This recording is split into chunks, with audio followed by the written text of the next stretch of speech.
Welcome to Daily Wisdom, Walking the Path with the Buddha, a podcast shared by David Roylance. This podcast is dedicated to guiding you to completely eliminate the discontent mind and the suffering it causes by attaining enlightenment. Learn and practice the teachings of Gotama Buddha that will guide you to fully attain a peaceful, calm, serene, and content mind with joy. To support this podcast, visit patreon.com/support Buddha or visit buddhadailywisdom.com, where you will discover a full range of courses, retreats, and online learning resources to assist you on the path to enlightenment. Now, here's our teacher to share more.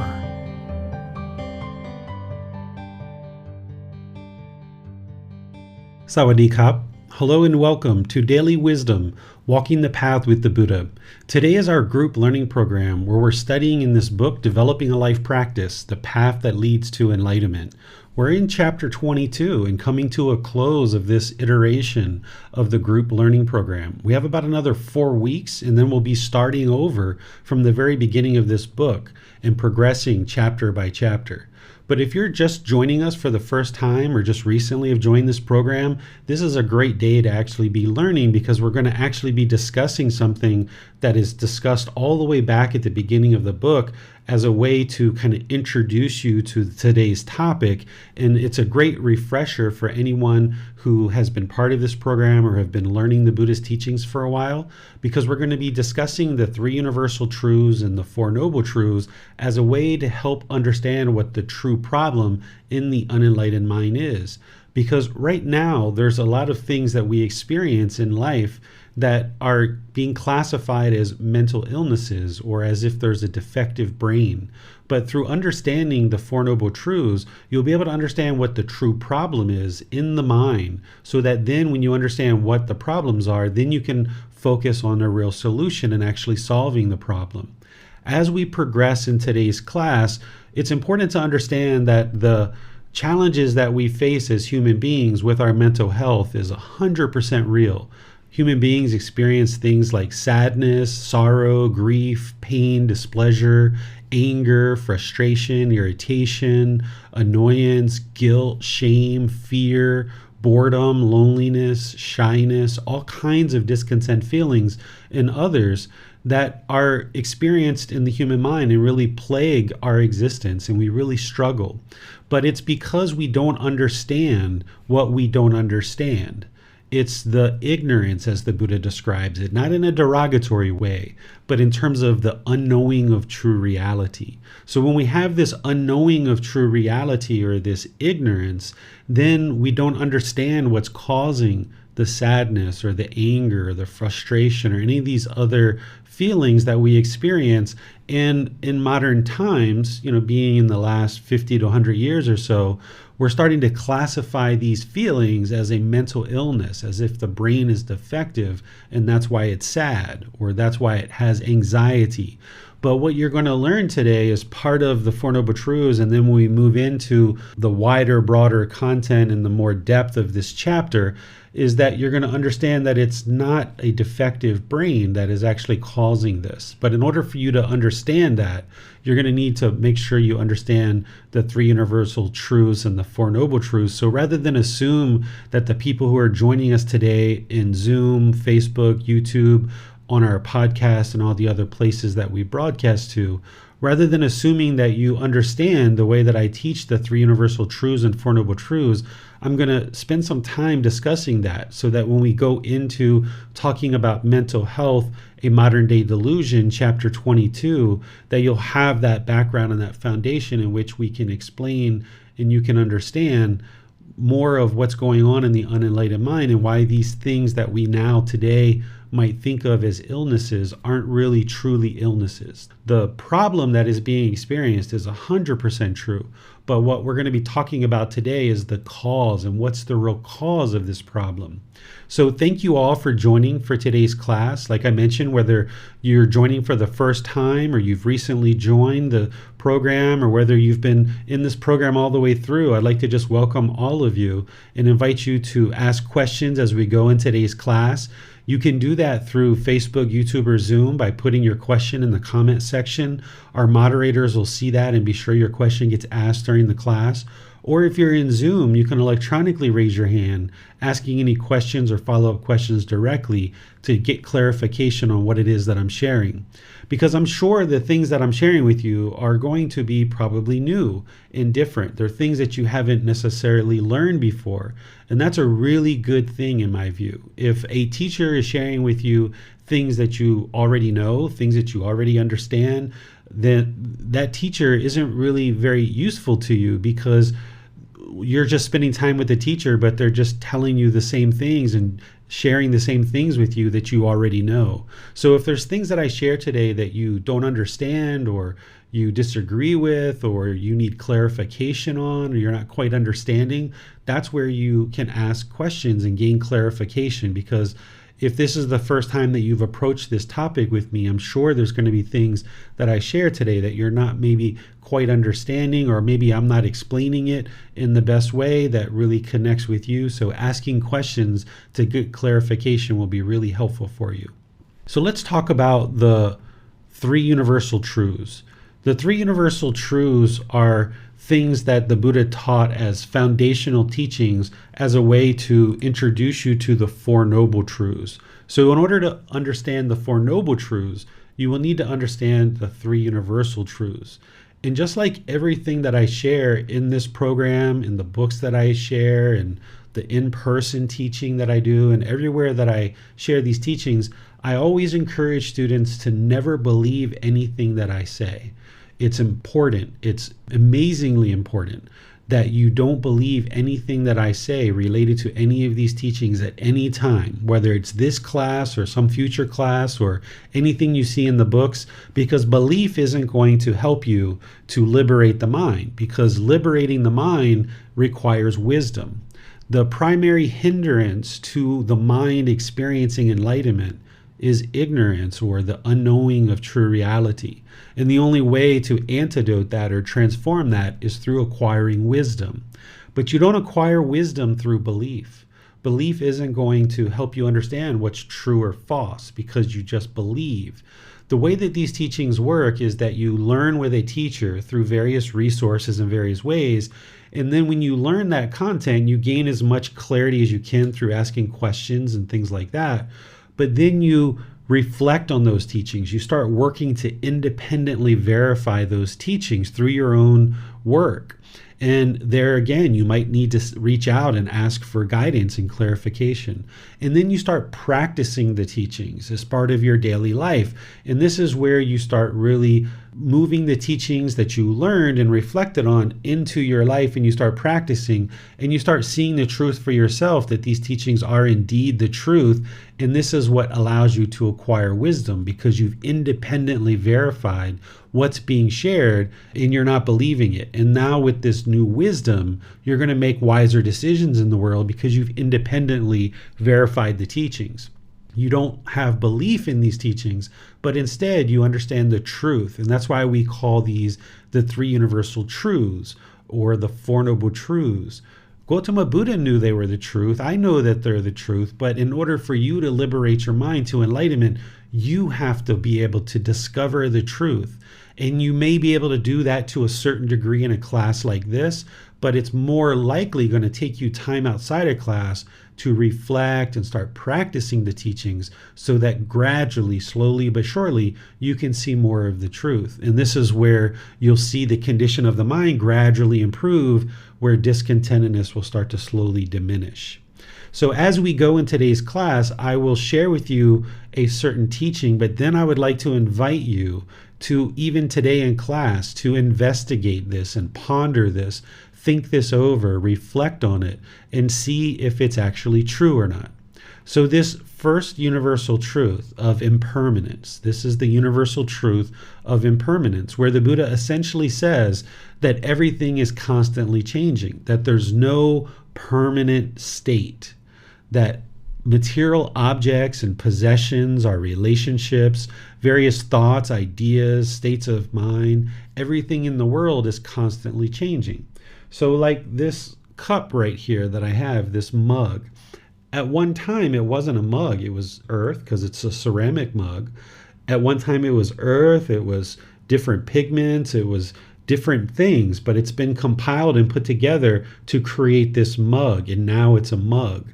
But at some point, this mug will break, it will fall apart, it will deteriorate. It's not going to permanently be a mug because of the universal truth of impermanence. We know that this possession, this particular object, is not permanent because it arose and then it changes because the color is slowly fading.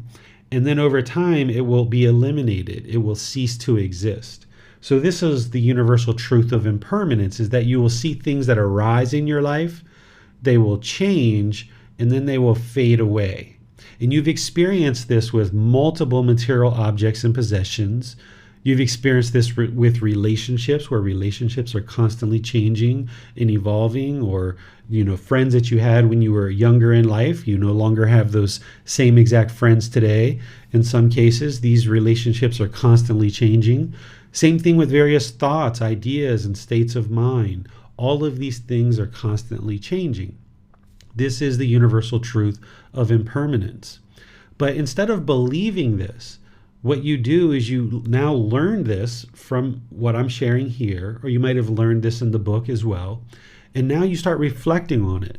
And what you try to do is you try to disprove the Buddha. Because if you can find one thing that is permanent, then that means this isn't a universal truth. If you can find something that's permanent, then you'll know that this isn't a universal truth and it doesn't make sense, so therefore it's not true. But before you start investigating and trying to determine what is permanent and what's not permanent, it's important to understand that the Buddha didn't say everything in the world is impermanent. He said all conditioned feelings are impermanent. And what a conditioned feeling is a feeling that is based on some condition. So you'll hear me talk about this in a little bit, where if a feeling of happiness comes into the mind because you're happy that you got a new job, or you're happy that you got a new pair of shoes, or you're happy that you got a new friend, or you're happy because your salary went up and you've got more money, this is a condition. So because this condition of the salary is impermanent, the feeling of happiness is impermanent as well. It's a conditioned feeling. What you're doing as part of this path to enlightenment is you're training the mind to be steady, consistent in this fixed, permanent state of enlightenment. And the way that you do that is you remove the mind basing its inner feelings on some condition. So you go from a conditioned mind, where it's basing its feelings on some condition, to an unconditioned mind, where you've removed all the conditions that are creating the inner feelings, and now the mind can be steady, stable, and consistent, where you're experiencing peacefulness, calm, serenity, and contentedness with joy. It's no longer shaken up when things start changing in the world. But we're going to explain this more as we get into the Four Noble Truths. So now think about this universal truth of impermanence. Is this physical body that you have, that you're inhibiting now, is it permanent? Has it stayed the same your entire life? The answer is no, it's been constantly changing. What about the hair or the nails? Are they the same length all the time, or are they constantly changing? They're constantly changing, right? Because of the universal truth of impermanence. What about your relationships? Have you had exactly the same relationships from when you were younger in life until now? Or have people been coming and going in and out of your life throughout your life? They've been coming in and out of your life. That's impermanence.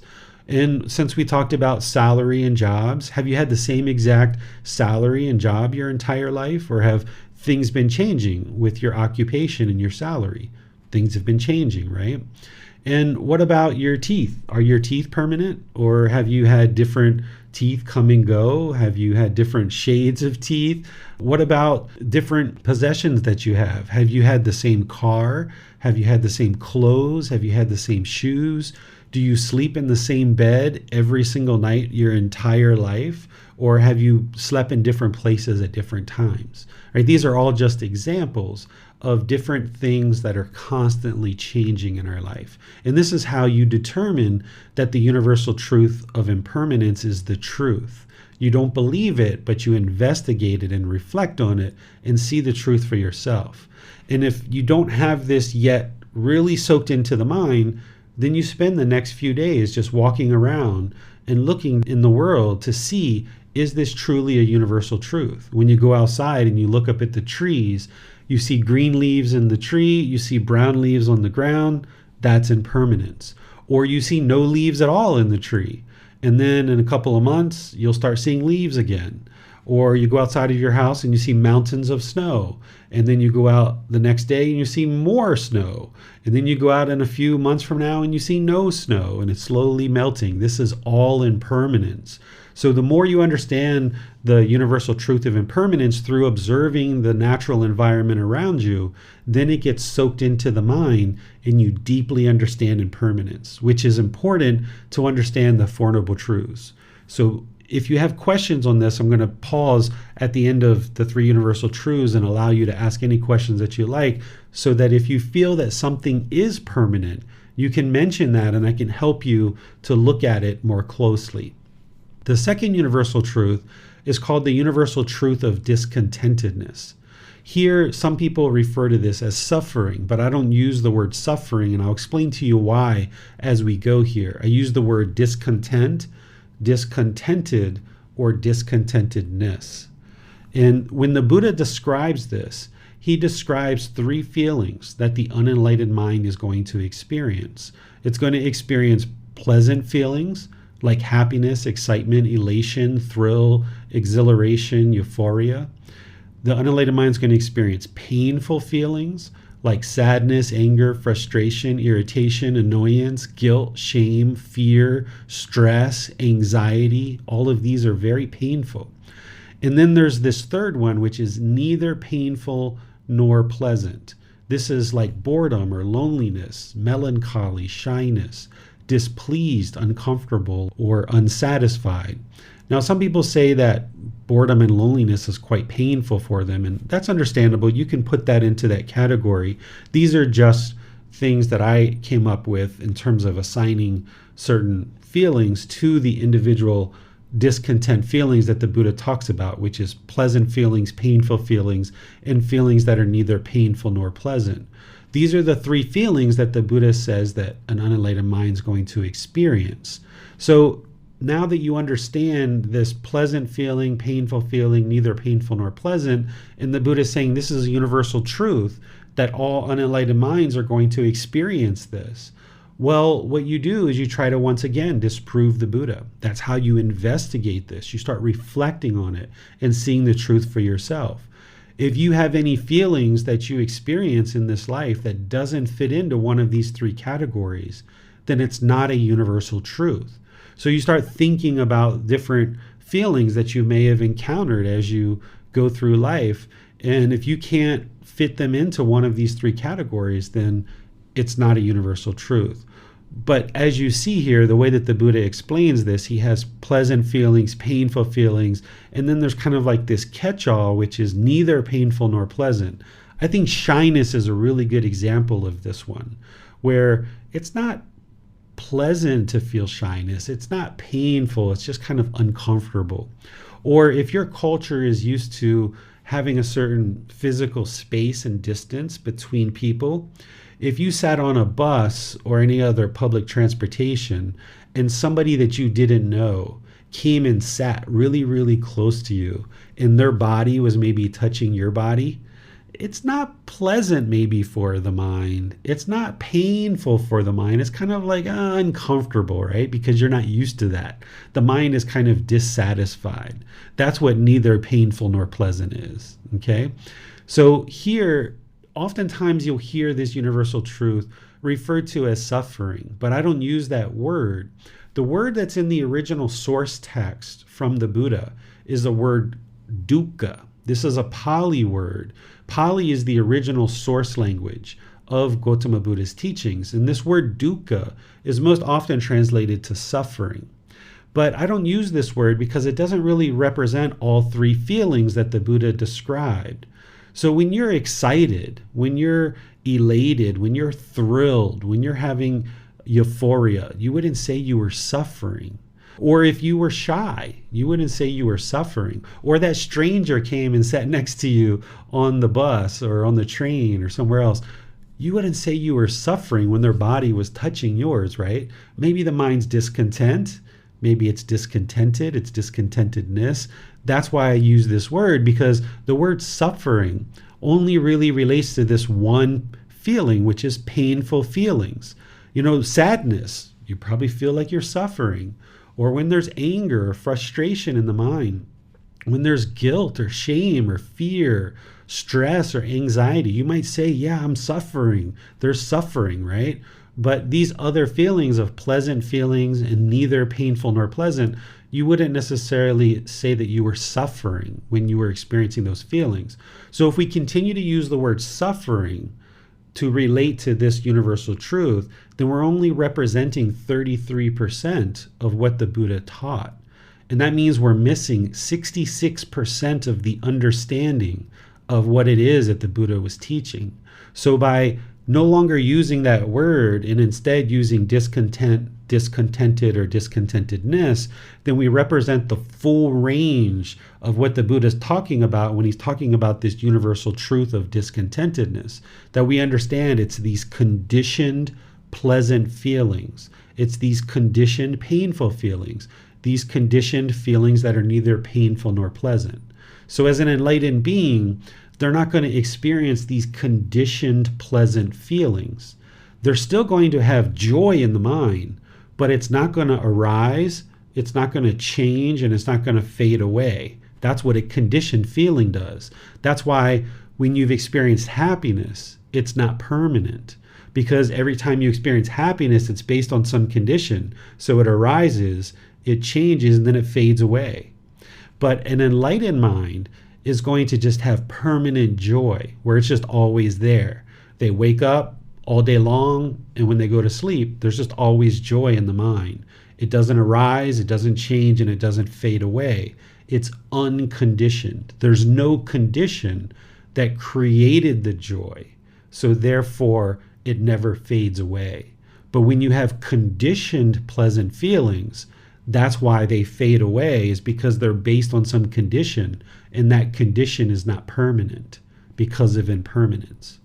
So using this word discontentedness will help us to better understand what the Buddha was talking about with this universal truth.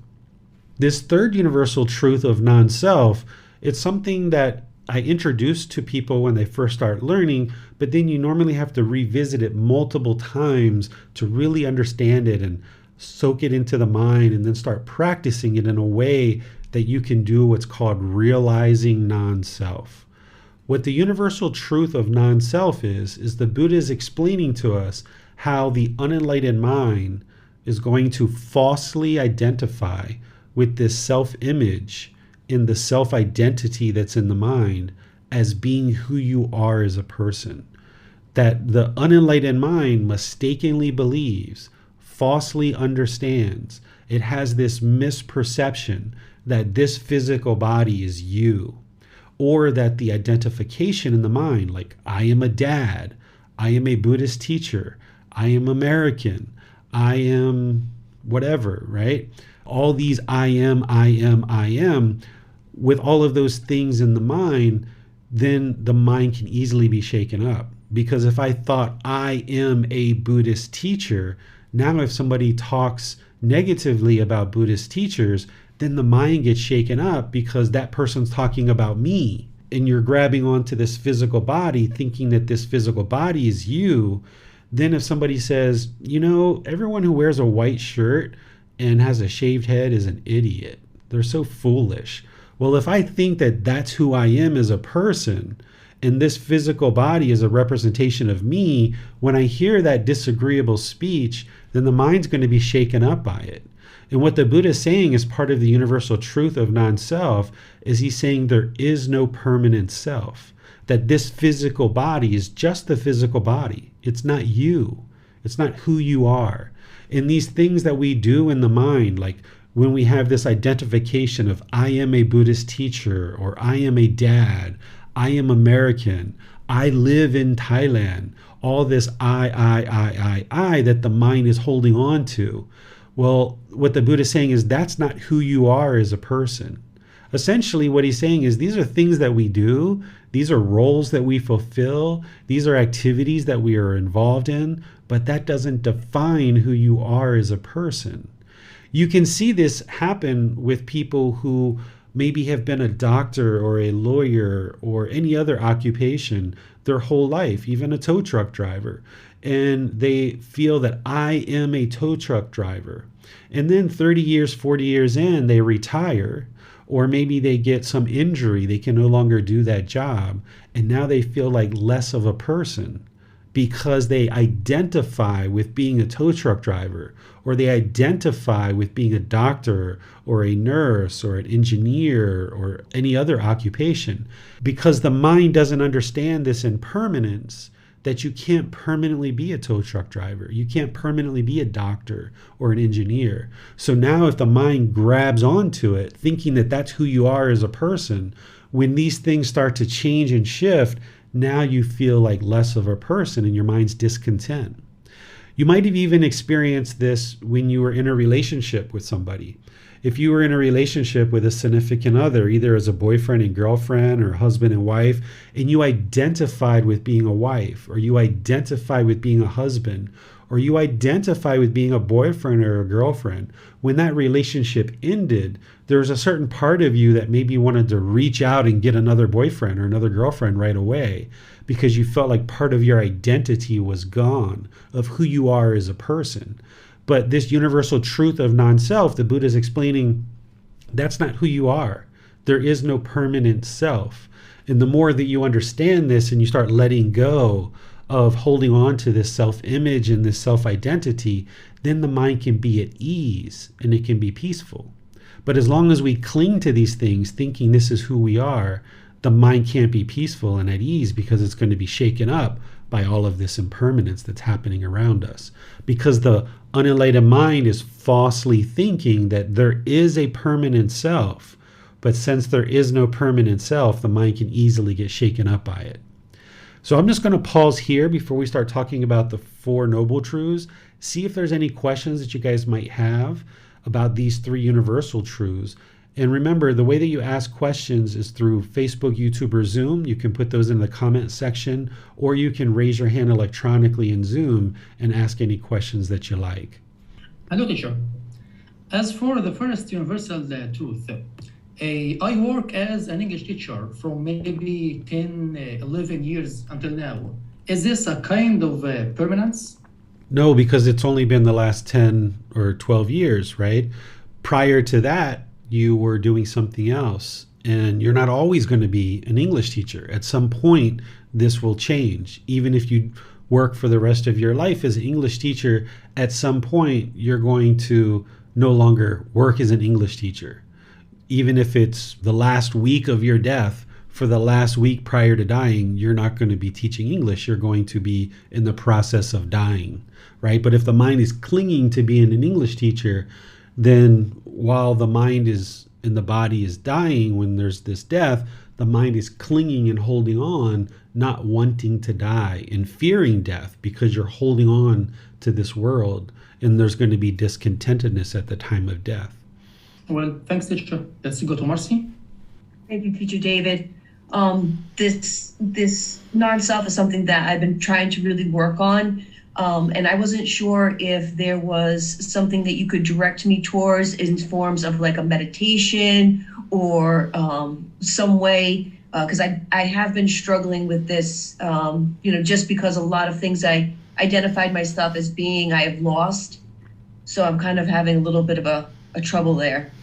Yeah, what I normally do when people are starting to approach realizing non-self, understanding that there's no self there, is spend time helping you in personal discussions, because it takes time asking you questions, being sure that you are understanding what this universal truth is all about. And there's usually multiple discussions, and then there's a meditation as well that will help you. But I usually don't really guide you in doing that until I ensure that you understand what the universal truth of non-self is, because it wouldn't really benefit you if you didn't have that understanding first.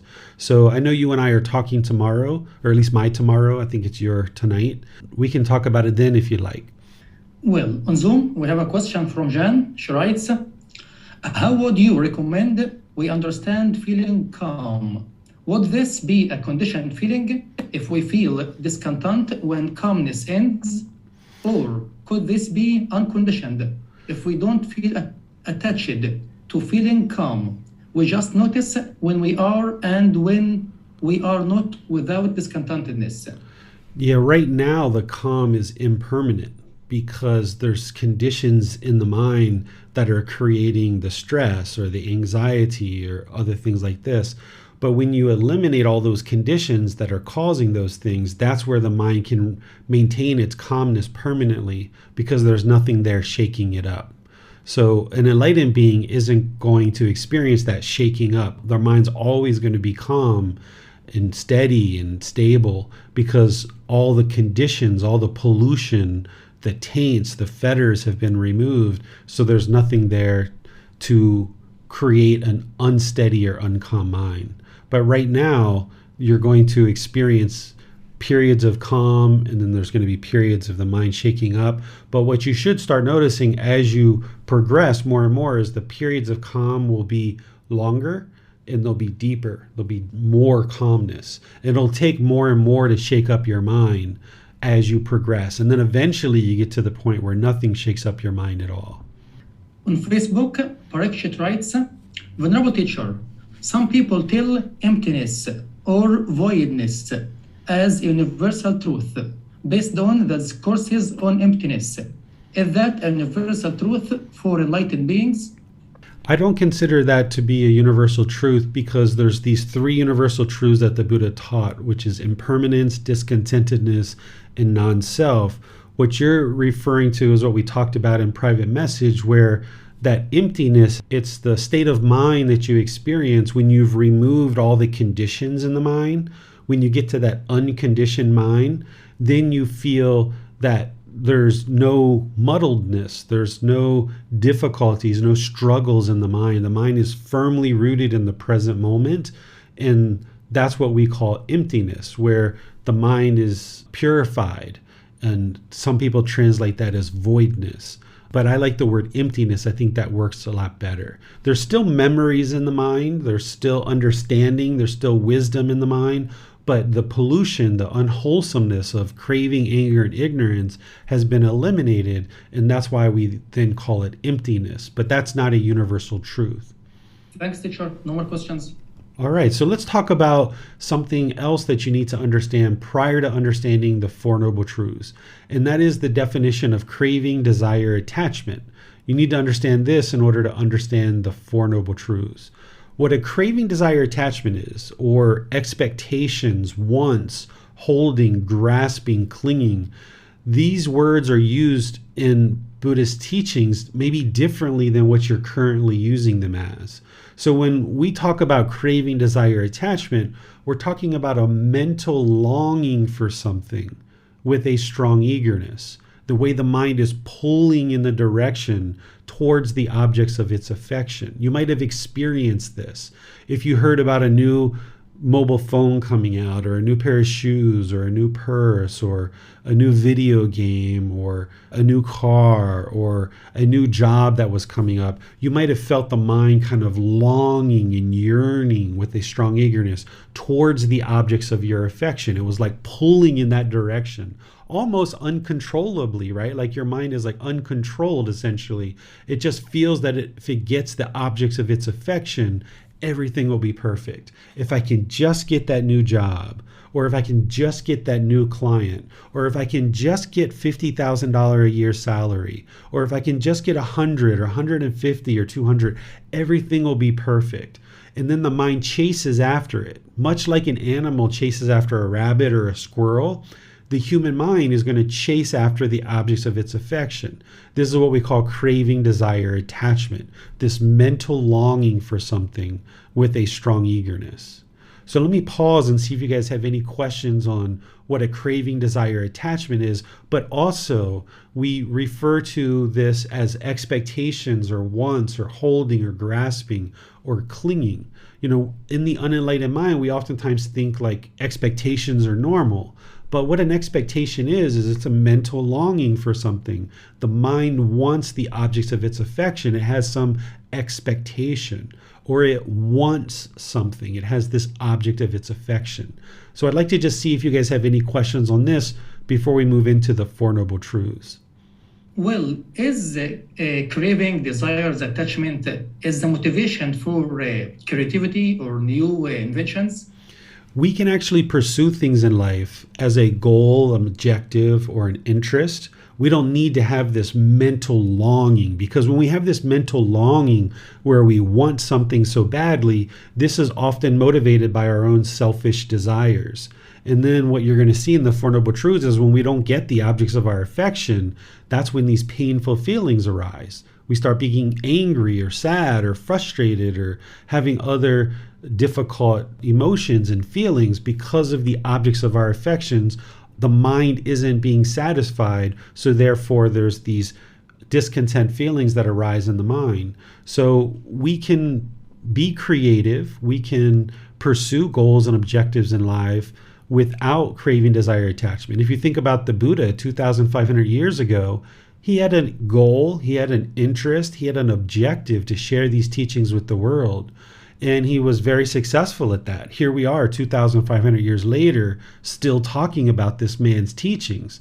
But he didn't do it with craving, desire, attachment. He didn't do it with a mental longing. Because if he was pushing and forceful, people wouldn't have learned and listened to him. People wouldn't have understood his teachings or taken the time to understand his teachings.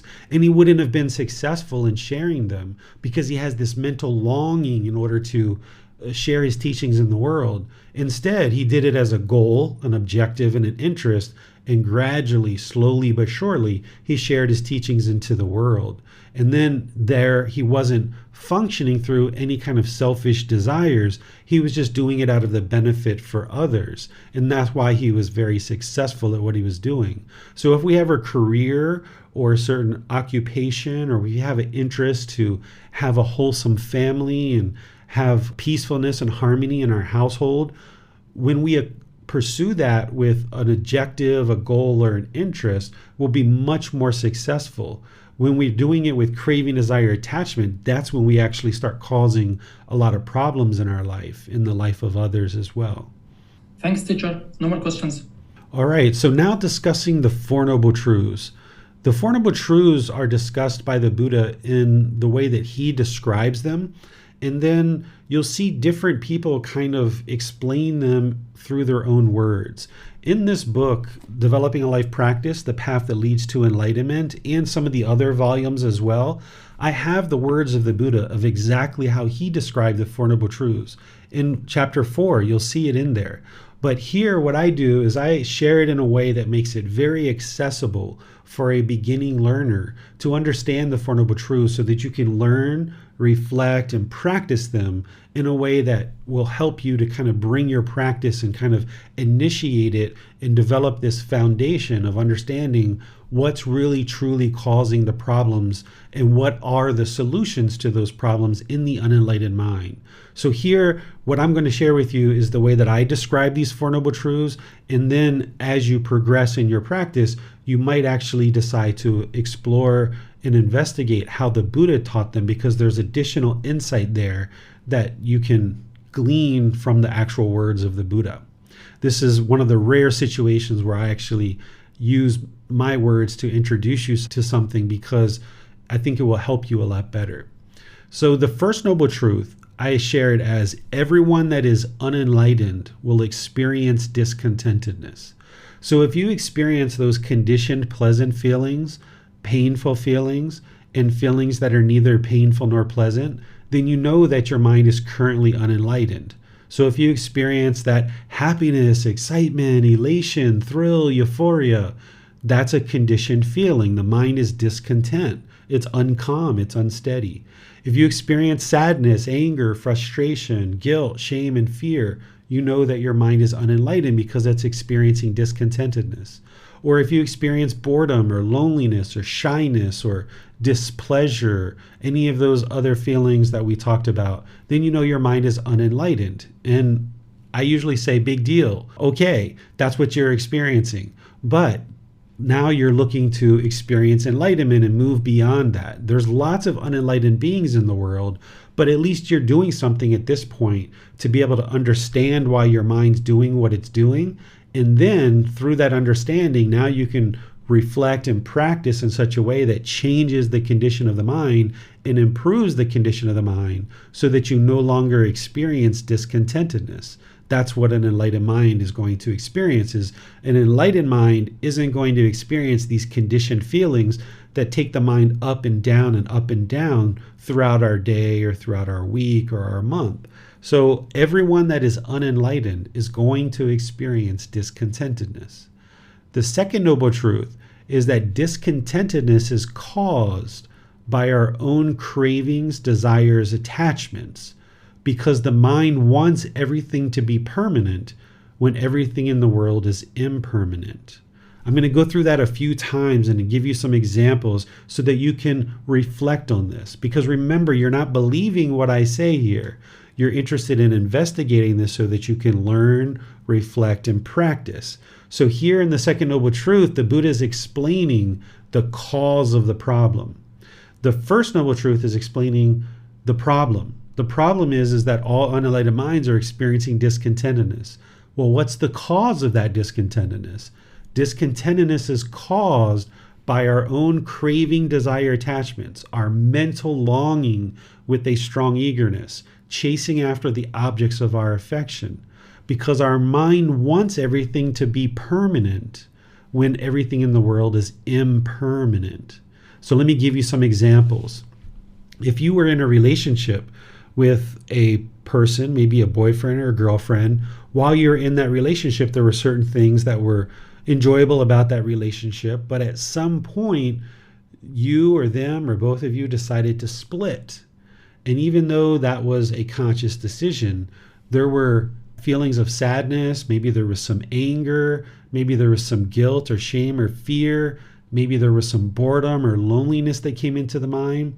All of this is being caused by your own mind having craving, desire, attachment to this person in this relationship, wanting the relationship to be permanent, thinking that it should be permanent. But then when the mind experienced impermanence and you guys split, that's where the mind caused itself to be discontent. Because it was craving, it was yearning, it was longing, wanting this relationship to be permanent, but it didn't understand impermanence. So when this relationship was over, that's when the mind experienced discontentedness. And of course, there was discontentedness during the relationship probably as well, based on other things.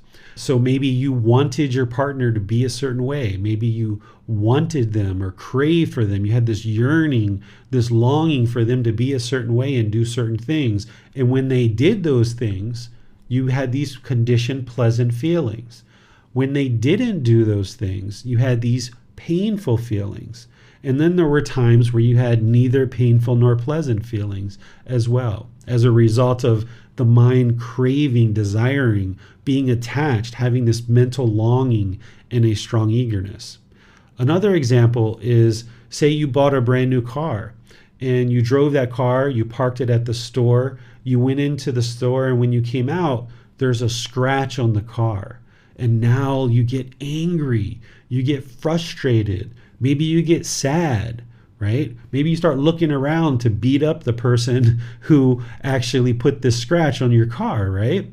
Well, this is the mind once again craving permanence. It wanted this car to look this way permanently. And then when you saw this impermanence of the scratch, the mind didn't like that. And that's where it became angry or frustrated or some other feeling. So we're not talking here about what's right or wrong necessarily. It's right for people not to scratch our car. That would be really wonderful if nobody ever scratched a car. But that's not possible. that would be permanence if our car never got scratched. Because even if it doesn't get scratched, the paint's going to fade away, the windshield wipers are going to break, the tires are going to get old, we have to replace them. This is all impermanence. But what happens is the mind craves this permanence. So when you get a flat tire, the mind gets angry because there's a flat tire. Well, it's kind of like, that makes sense. It's impermanence, right? But the unenlightened mind doesn't understand impermanence. It craves for this car to be permanent. So rather than just recognize that the flat tire is impermanence, let me just get out and fix it or get somebody else to fix it. Instead, the mind gets angry. It gets shaken up by this impermanence. Just like when it sees the scratch on the car. The mind gets shaken up by this scratch because it doesn't understand impermanence. Because a person who understands impermanence could come out and see that same scratch on the car and be like, thank goodness I got insurance. I need to take that car to go get it fixed so that I can resolve this situation. So someone who doesn't understand impermanence, you're going to see anger, frustration, irritation whenever there's impermanence because the mind craves permanence. Another way to say that is the mind does not like impermanence. When things start to change, things start to shift, this is where the mind gets shaken up by that. And that's what the cause of discontentedness is the craving, desire, attachment, the mental longing for something, the yearning, the mind pulling towards the objects of its affection, craving permanence. So this is the second noble truth. And now the third noble truth explains the solution to this. So now that we understand the problem is discontentedness, the cause of the problem is this craving, desire, attachment, this mental longing and strong eagerness that's in the mind. It's not other people that's causing us to be angry. It's our mind yearning and longing for something.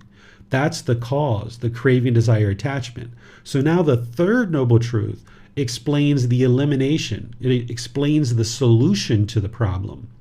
The elimination of discontentedness is possible by eliminating craving, desire, attachment, training the mind to no longer have this mental longing with a strong eagerness. As long as the mind is longing and yearning for permanence, misunderstanding this universal truth of impermanence, not having that wisdom, then as long as the mind lacks the wisdom of the universal truth of impermanence, and it keeps craving, desiring, attached, wanting, longing, yearning for this permanence, the mind's going to keep being shaken up. So if you can train the mind through this path to enlightenment that the Buddha shares to eliminate craving, desire, attachment, then you can 100% eliminate discontentedness in the mind, which means the mind will no longer experience anger, sadness, frustration, irritation, annoyance, guilt, shame, fear, boredom, loneliness, shyness, grief, resentment, jealousy, despair, displeasure. All of this can be eliminated from the mind because you're the one that's causing it. Your own craving, desire, attachment, this mental longing for something to be permanent. And since your mind is the one that's causing it, this is why you can eliminate it. Because if other people are causing us to be angry, then that means we have to train 7.5 billion people in the world to do things our way. And that's impossible for everybody to be trained to do things your way. So instead of training 7.5 billion people, you only have to train one mind. And that's going to be challenging enough, is you just train your own mind to eliminate craving, desire, attachment, along with other things. And this will eliminate discontentedness. And the fourth noble truth is the Buddha explaining the way forward, or the path, the complete solution to eliminate discontentedness is the Eightfold Path. The path to eliminating discontentedness is the Eightfold Path.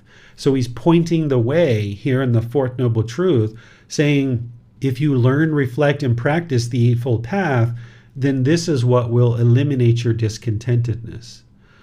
But you need to understand the Four Noble Truths in order to then move on and start to practice the Eightfold Path. Because what the Four Noble Truths do is they establish what's called right view. Right view is looking out at the world, understanding any feelings and emotions that you experience, they're all being caused by your own mind. That's right view, that you're causing all the emotions and feelings, and therefore you can gain control over this mind through training it. Wrong view would be to assign blame and think that other people are causing you to be angry or frustrated. That would be wrong view. So by having right view and accepting responsibility and seeing that you are indeed causing all your own discontentedness, by accepting that responsibility and seeing that that's the true problem of why the mind is shaken up by all these discontent feelings, now you can take direct action to train the mind and actually resolve the problem. And part of this problem that we start to understand in the Four Noble Truths is that we've kind of been taught our whole life that the goal of life is to be happy. Just be happy. Everybody wants you to be happy. You want to be happy. Everybody wants you to be happy. And we're oftentimes taught that chasing after wealth or material possessions is what's going to create happiness, or having the job of our dreams, or having a certain salary or income, or having a certain partner that looks a certain way and functions a certain way. These external things are somehow going to bring us lasting happiness. But what you understand through the Four Noble Truths is that we've been misled our entire life.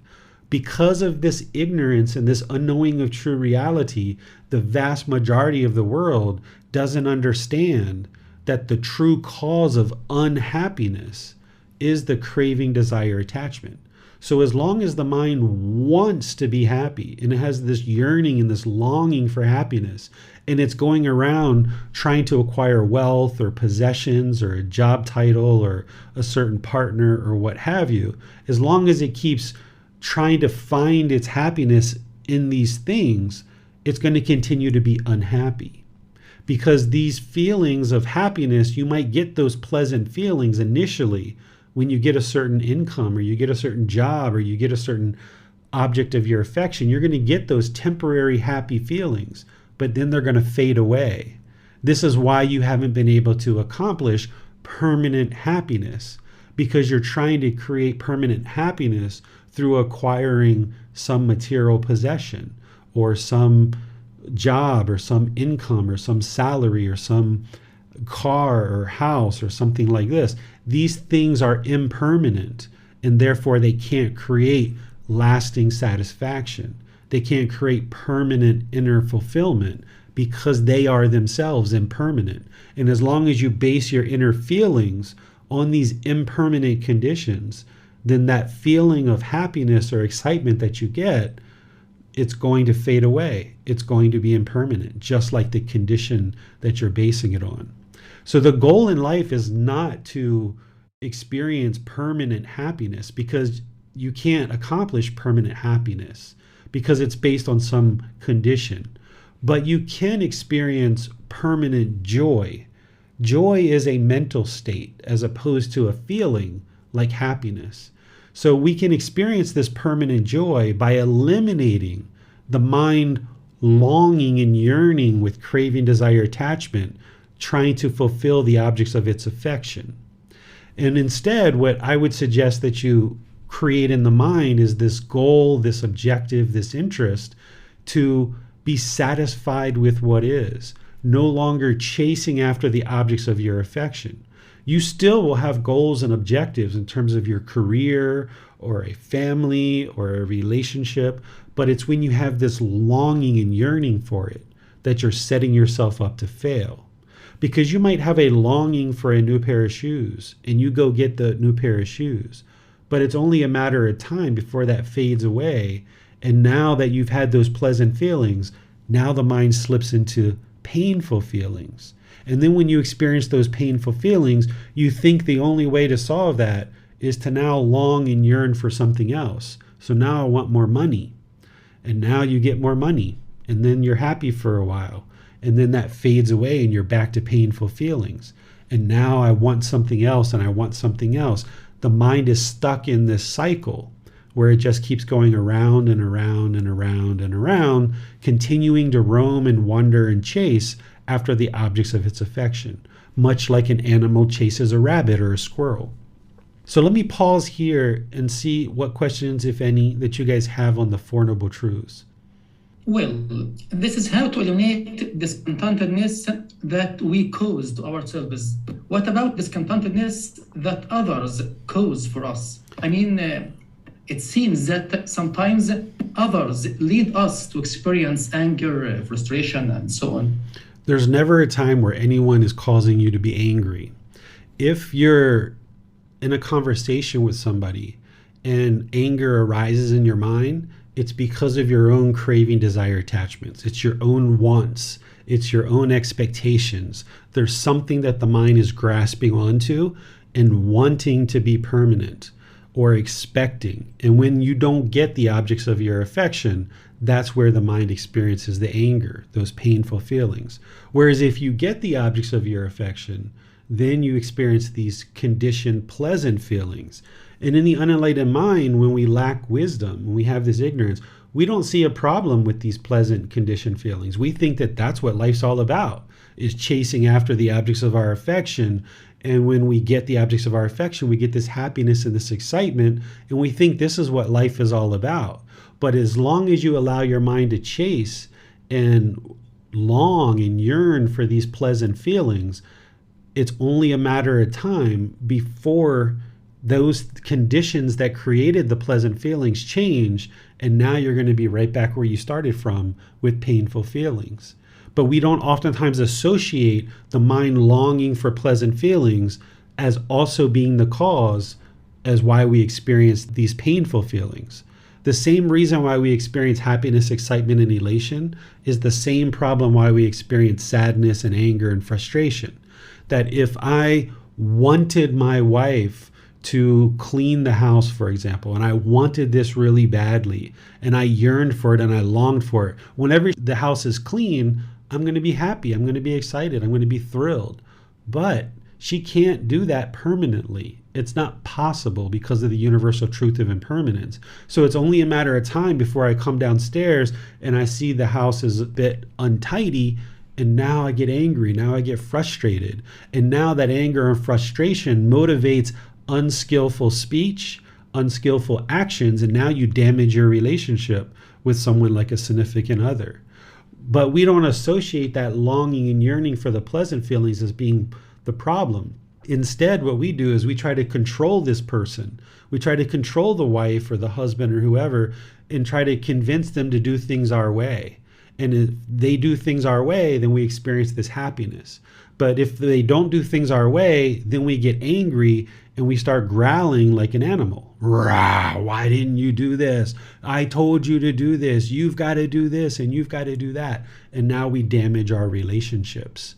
And this is where then they start yelling at us and our relationship erodes and degrades. And now we find ourselves struggling to have harmonious and peaceful relationships because our own mind is having craving, desire, attachment, longing for these pleasant feelings. When we get the objects of our affection, we get something agreeable, we experience pleasant feelings. When something disagreeable occurs, then we experience these painful feelings. And the mind just keeps oscillating back and forth. There's going to be periods of time, in the middle where there's a bit of peacefulness and calmness. But as soon as our cravings arise, we're going to chase. If we get the objects of our affection, pleasant feelings. But then those are going to fade. If we don't get the objects of our affection, painful feelings.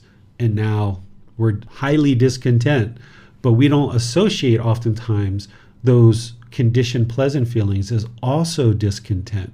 Because if you've ever experienced happiness, excitement, and elation, maybe you twisted your ankle, or you dropped your phone, or you jumped up and down and hit your head, or other things like this. This is what happens when our mind is shaken up. That mind that is shaken up, that's unsteady, that's uncalm, that's pleasant feelings as well. Same thing as painful feelings, and neither painful nor pleasant. So when you start viewing the world through right view, then you realize you're causing all of these feelings yourself, and they're not permanent. The goal would be to get to a permanent mental state of enlightenment where the mind is peaceful, calm, serene, and content with joy permanently, no longer being shaken up by all these different things that are happening because of impermanence. Yeah. On YouTube, Susan writes, craving desire attachment is ultimately to feed this identity, right? Do non-self must be understood to stop feeding all this?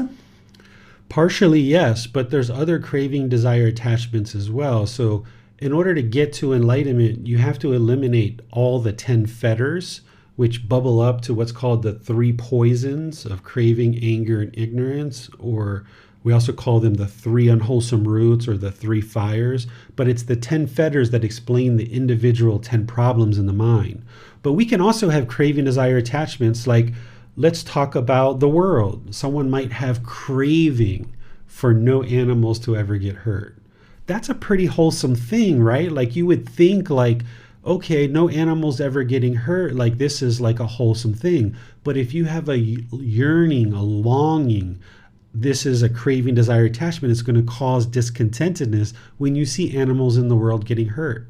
Or if you expect the world to be completely at peace, then when there's a country attacking another country in a war, your mind gets shaken up by that because of the impermanence. You don't like that.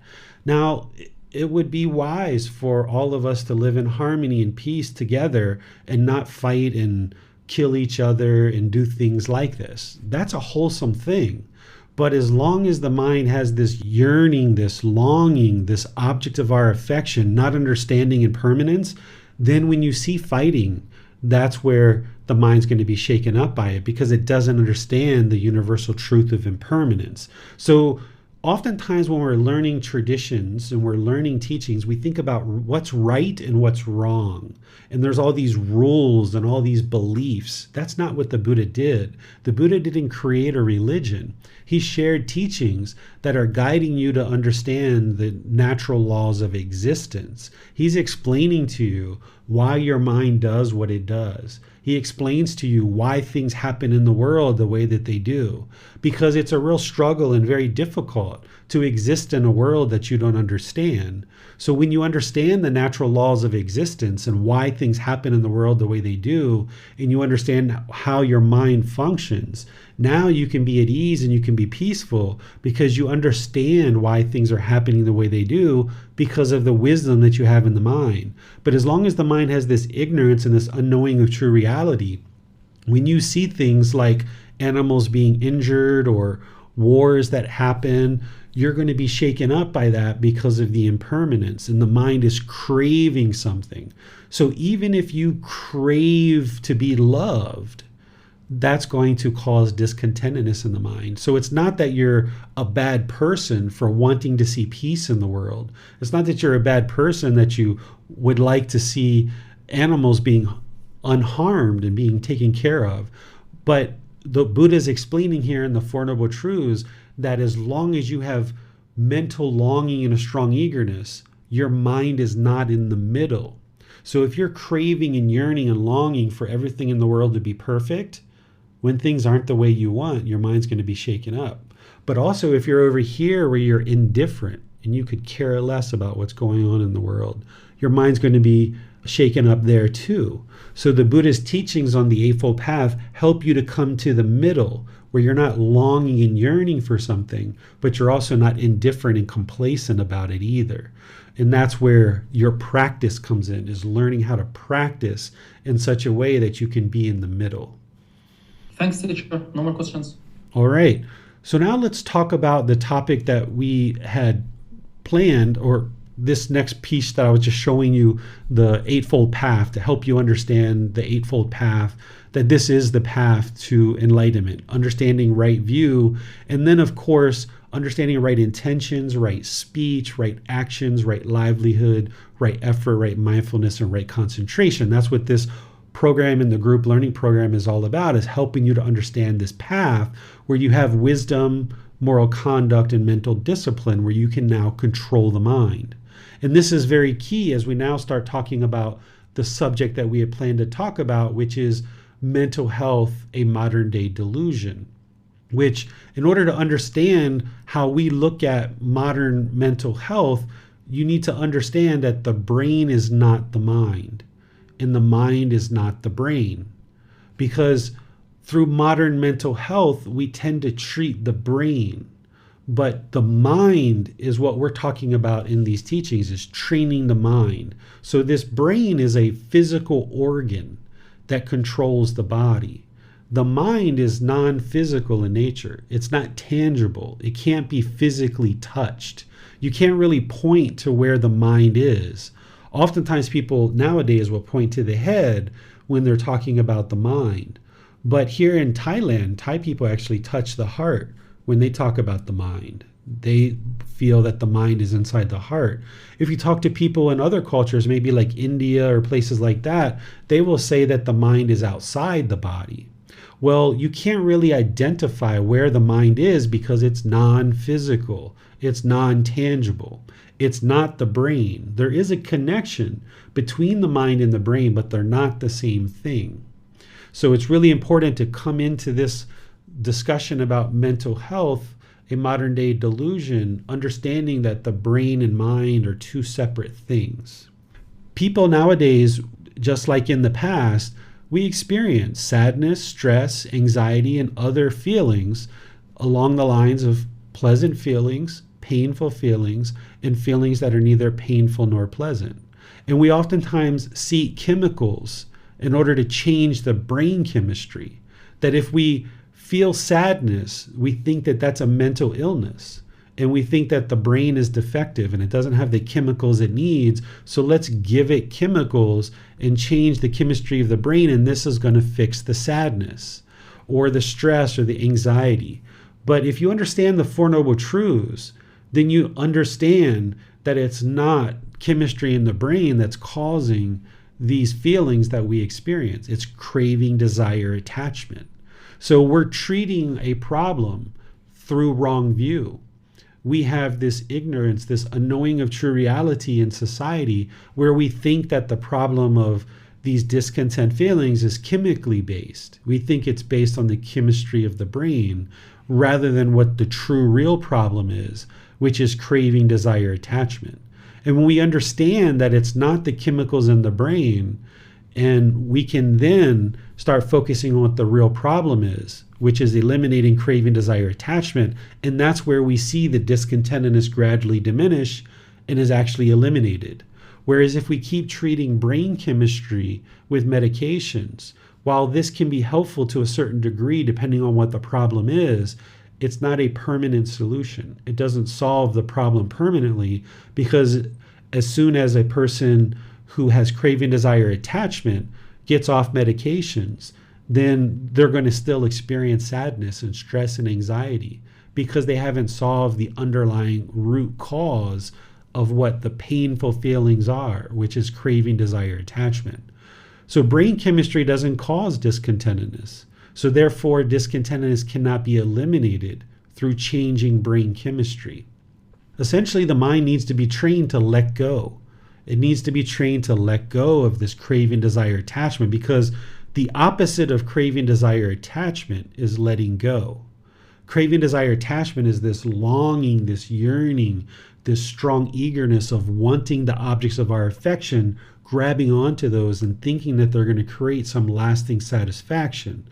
But if we can train the mind to let go, that in this example that I gave about if I wanted my wife to keep the house perfectly spotless at all times, if I let that go and realize that it's not possible for anybody to keep their house spotless at all times, it's not possible. So by letting that go and realize that sometimes the house is going to be a little bit cleaner, other times it's not, it's going to have a little bit of untidiness or dust here and there, then you can reside peaceful, calm, serene, and content with joy. Because if the mind craves for the house to be permanently tidy and permanently clean, then there's going to be a situation where that doesn't occur because of impermanence. So as long as we hold on to that really tightly, wanting the house to be clean, then the mind's going to be shaken up whenever the impermanence happens. Or if we hold on to the car, wanting the car to always look the same with no scratches, then the mind's going to be shaken up. Or if we hold on to the relationship, thinking that we have to hold on to this person, then we're going to sabotage our relationships and we're going to crush it. And we're going to experience these pleasant feelings when we're with this person. We're going to experience painful feelings when we're away from this person. And then there's going to be times where we experience feelings that are neither painful nor pleasant as well. So the real problem here is the craving, desire, attachment in the mind, this mental longing and strong eagerness, not the brain chemistry. Examples of things that you might have come across in terms of symptoms that are labeled as mental illness is if you are a child and you had certain childhood trauma and the mind experiences sadness or painful feelings as a result of this childhood trauma. This is the mind that is holding on and clinging to memories and things that happened in the past. And now in the present moment, the mind isn't content. It isn't peaceful. So as a child, if we have this experience of being yelled at or beat by our parents or maybe sexually abused, or if we have some kind of bully in our school and those things have happened to us as a child, the mind will have a tendency to hold on to these things. And now in the present moment, there might be fear that's in the mind, or there might be resentment that's in the mind based on these past experiences that the mind is holding on to. Here, this is the mind when it's craving permanence. It holds on to these memories of the past, thinking that these things are going to maybe reoccur. And this is where the fear comes into the mind. There's also things like bipolar disorder, if you've ever heard of this one. What the symptoms of bipolar disorder are, there's many, but some of them, what you experience is the mind goes up into this really excited state, which is usually referred to as mania. And then at some point, the mind will come down into more of a depressive or a sad state. And then during this time, the mind might have these cravings for shopping or sex or have approval or self-worth or respect or things like this. And the mind kind of goes up and down throughout maybe the day or weeks or months. And this bipolar, they call it bi because it's two. It goes up to excitement and down to sadness. But what this is pleasant feelings of happiness, excitement, elation. The mind is craving and yearning and longing, chasing after the objects of its affection, and it's chasing. Oftentimes people that have mania will have problems with gambling or shopping or sex addictions or drug addictions and things like this because it's chasing after these pleasant feelings. And then they'll do that enough that the mind will then crash and go into this depression or this sadness or these painful feelings because it can't maintain chasing after the objects of its affection through this craving permanently. It's not possible. So the mind is conditioned to believe that it's a chemical imbalance in the brain that is the source of the problem. We think in what people will oftentimes tell us is that we have a defective brain and that the solution is pharmaceuticals, and that's what's going to treat us, and that's what's going to fix the problem. Is if we introduce medication, it will stabilize the chemistry in the brain, and now we won't experience that up and down. But this is wrong view. This is not understanding the true problem is craving, desire, attachment, the mind chasing after pleasant feelings, chasing after the objects of its affection. When it can't get those permanently, then it crashes into sadness or despair. What the true source of the problem is this craving, desire, attachment, this untrained mind that leads to unwholesome intentions, speech, and actions. See, a person who is oftentimes labeled as mentally ill doesn't really conform to what society thinks as a person should behave in terms of their intentions, speech, and actions. And then there's this medicine that's introduced, and it's said that, okay, this medicine is going to maybe change the intention, speech, and actions of this person. But a piece of medicine, a chemical, can't change our intention, speech, and actions. The only thing that can change that is training. The mind, if it's untrained, it'll be shaken up. It'll lack the wisdom, it'll lack the moral conduct, and it'll lack the mental discipline. The being isn't able to control the mind because the mind is untrained. But if we keep going down this path of thinking that it's chemically based, there's a defect in the brain, there's some kind of disorder in the brain, then we never actually address the real root of the problem, the real source of the problem, which is craving, desire, attachment in the untrained mind. When we address the real problem, the untrained mind, and we eliminate the pollution, this is where we can see the intention, speech, and actions will gradually improve through gaining the wisdom of how to now function in the world. And now when we get rid of our craving, desire, attachment, and we train the mind to let that go, then we're also training to let go of the anger, the hatred, the ill will, because we're now also training to let go of the ignorance or the delusion or the confusion that the mind has, this lack of wisdom. We antidote that and we transform that with wisdom. And now with this wisdom of understanding that the real problem is craving, desire, attachment, we can eliminate the craving, desire, attachment, and the mind will no longer be basing its inner feelings on these impermanent conditions. So we won't be experiencing these conditioned pleasant feelings, painful feelings, and feelings that are neither painful nor pleasant, because all of that pollution has been eliminated from the mind. The mind is no longer yearning and longing for the objects of its affection. It's pursuing things as a goal, an objective, or an interest, realizing that sometimes it's going to be able to meet those goals and other times not.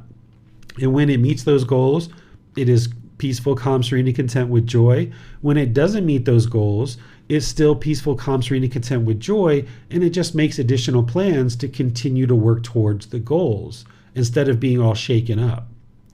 So the true source of this problem of the mind being shaken up with these different feelings and emotions is the craving, desire, attachment. The reason why a human being has impolite, unkind, unfriendly, and disrespectful intention, speech, and actions is because they're lacking the wisdom of how to have good, wholesome moral conduct and actually have discipline of the mind. They're lacking the ability to do that because they still have this ignorance or unknowing of true reality. They're lacking wisdom. Once the wisdom comes into the mind and we start observing how we can improve our wisdom, our moral conduct, and our mental discipline through this entire path of training the mind, now we can function in a world that we understand, because we understand the natural laws of existence as part of this path, and now we can function in the world peacefully and with harmony. But as long as we have a lack of wisdom and we don't understand the natural laws of existence, now we're functioning through craving, anger, and ignorance. We struggle and we have difficulties in the world because we don't understand what's going on around us. We don't understand how the mind's working and how the mind's functioning. So therefore we struggle and have difficulties in the world. An enlightened being understands these natural laws of existence. An enlightened being has purified their mind of all these pollutions. And now through that training, they have wisdom, moral conduct, and mental discipline to now function in the world with ease and with harmony. If this problem that we're experiencing in the unenlightened mind and in modern day society is the mental health problems that we've been taught throughout the last few decades, then if the real problem is that the brain is defective, then we would observe that all populations of people across the entire world would have these same defects. Because what we're really talking about in terms of a brain defect is that the human population has a defective brain. And that means that these same problems would exist across all populations of people, if that was the true problem. If the true problem was that a brain is defective, that means humanity's brains have evolved over a period of time, and all populations of people would experience these same brain defects, and all of humanity would be experiencing these same problems.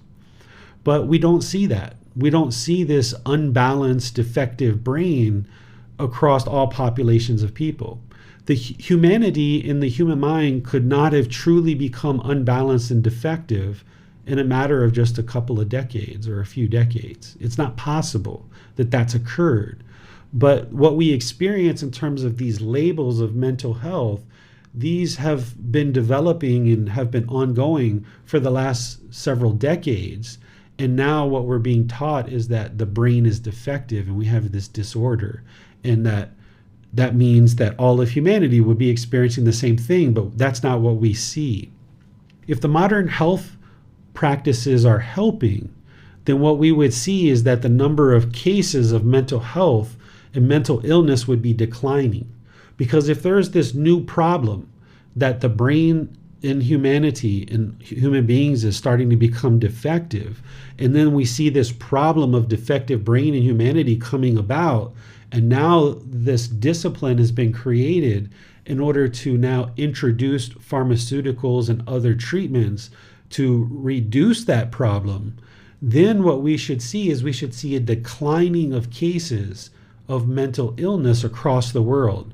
We should see less and less and less mental health problems because we found the solution.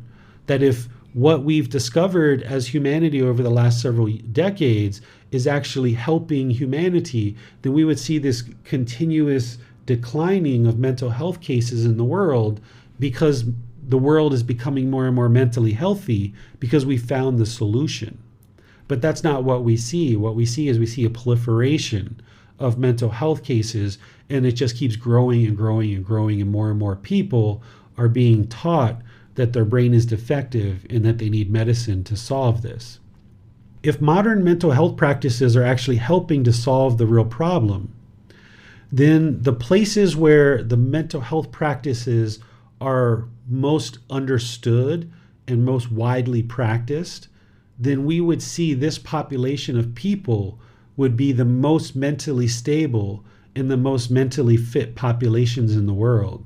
So places like the United States of America or the UK or Australia, places like this are the ones that are practicing a lot of this modern mental health the most. And if this is actually the truth and these modern mental health practices are actually helping, then these populations of people would have the most stable mind. They would have the most fit mind in all of the world. We would see lots of stability of mind. We wouldn't see anger. We wouldn't see frustration. We wouldn't see irritation. We wouldn't see guilt and shame and fear.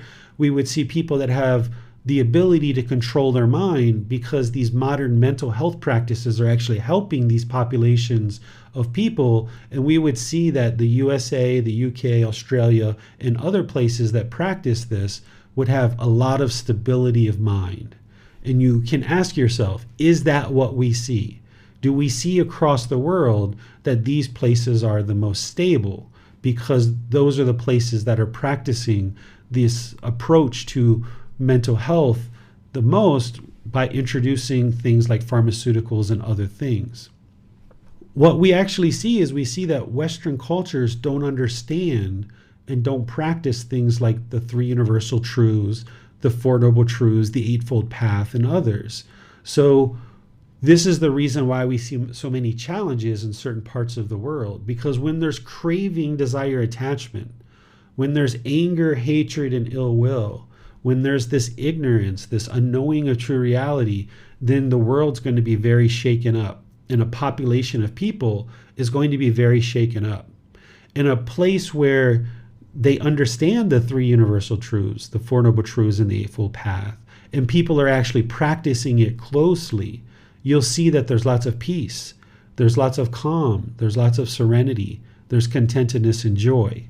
Here in Thailand is considered to be the largest population of people that are practicing the Buddhist teachings. 95% of the population here is practicing the Buddhist teachings. And while the average Thai person wouldn't be able to explain to you the Four Noble Truths, it's been part of their culture for the last 800 to 1200 years. So it's really permeating in their culture, and they learn these teachings growing up as a child. And what you see here is you see a lot of peacefulness, a lot of calmness, serenity, contentedness, and joy. In fact, Thailand has earned the nickname of the Land of Smiles. They call Thailand the Land of Smiles because people walk around smiling all the time because the mind isn't polluted with this craving, desire, attachment to the degree that we see in other cultures. So therefore, you walk around with a smile because you're always content, you're always peaceful, you're always joyful, because your mind doesn't want and crave and long and yearn for something. So in Western cultures, what we can do is we can bring in these Buddhist teachings through our own practice, just through our own learning, our own reflection, and our own practice, and we can discover the truth for ourselves that these teachings are gradually moving towards improving the condition of the mind.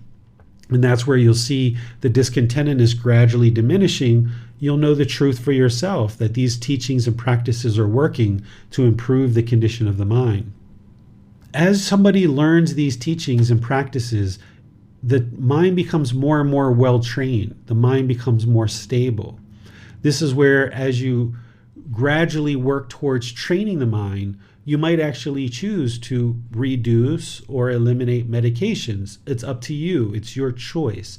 I'm not sharing that you should. I'm not telling you to go out and do that today. Instead, in this chapter, I explain that it's probably something you would like to work on. You would like to develop your practice, but then in consultation with your doctor and or your family, you might choose to gradually eliminate your medication as you see the stability of your mind starting to take hold. This isn't something you would like to do right away when you first start practicing. But as you get going in this path, 6 months, a year into it, maybe longer, or maybe shorter, you might choose to start reducing and cutting back and ultimately eliminating your medication, realizing that you can do that safely when the mind is actually well trained. The other option would be to continue to take medication and continue to do these things that you continue to believe that your mind is defective or that the brain is defective and that you have this disorder and you're sick. And the reason why you talk aggressive or harsh or have resentment and things like this is because your mind is sick and you're ill and your brain's defective. This isn't true. This might be what you've been told by somebody in authority, but that doesn't mean it's actually true. There's things that we were doing and practicing earlier in human history that we realized later we didn't quite have it correct. There were times where we took heroin and cocaine as a pain reliever, and we realized that that wasn't wise, and we stopped doing those things. There were times when people would have psychosis, for example, and we would relegate them to a straitjacket and to a mental hospital. We would actually drill holes in people's heads and things like this. And we realized that that was inhumane and it wasn't wise. There were lots of things that we did in the past that we realized were not beneficial. And there's things going on today in our society that are not necessarily beneficial. We may think they are today, but with more wisdom and as we evolve as human beings and we move to this higher consciousness, we evolve as a species, we'll come to understand more wisdom, and we can free ourselves from this lifetime of expense and side effects of medications by training the mind and liberating it to function as an enlightened being free from this lack of understanding, this lack of wisdom, this wrong view. You'll know it's the right time to eliminate or decrease your medications when you start seeing the gradual improvements to the condition of the mind. Nobody can tell you that you should eliminate your medications. Nobody can tell you when is the right time to do that. Only you can decide that for yourself.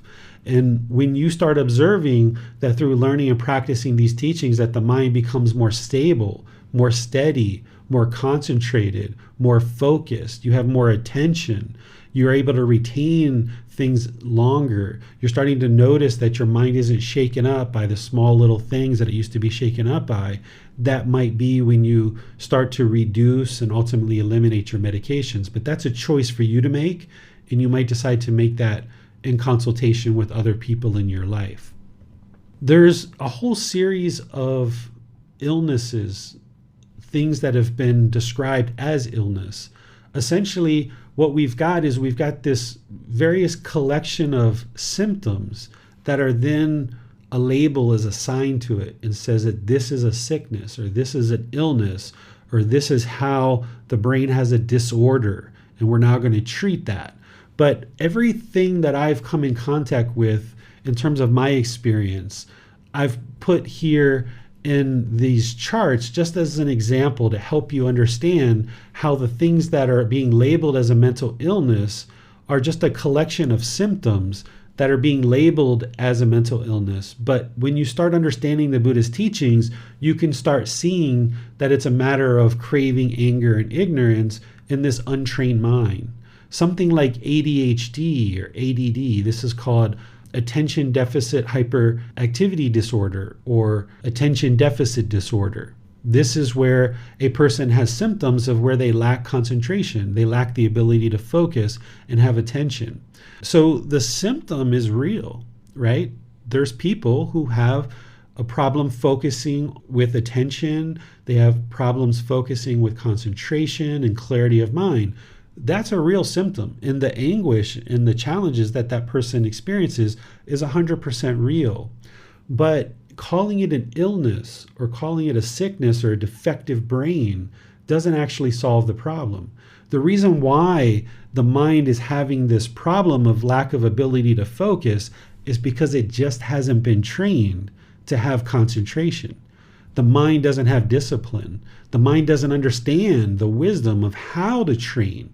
So if somebody's grown up with lots of mental stimulation of video games and TV and going here and going there and jumping from one thing to the other, and it's not being trained to be steady and stable, then it's going to have this craving for mental stimulation.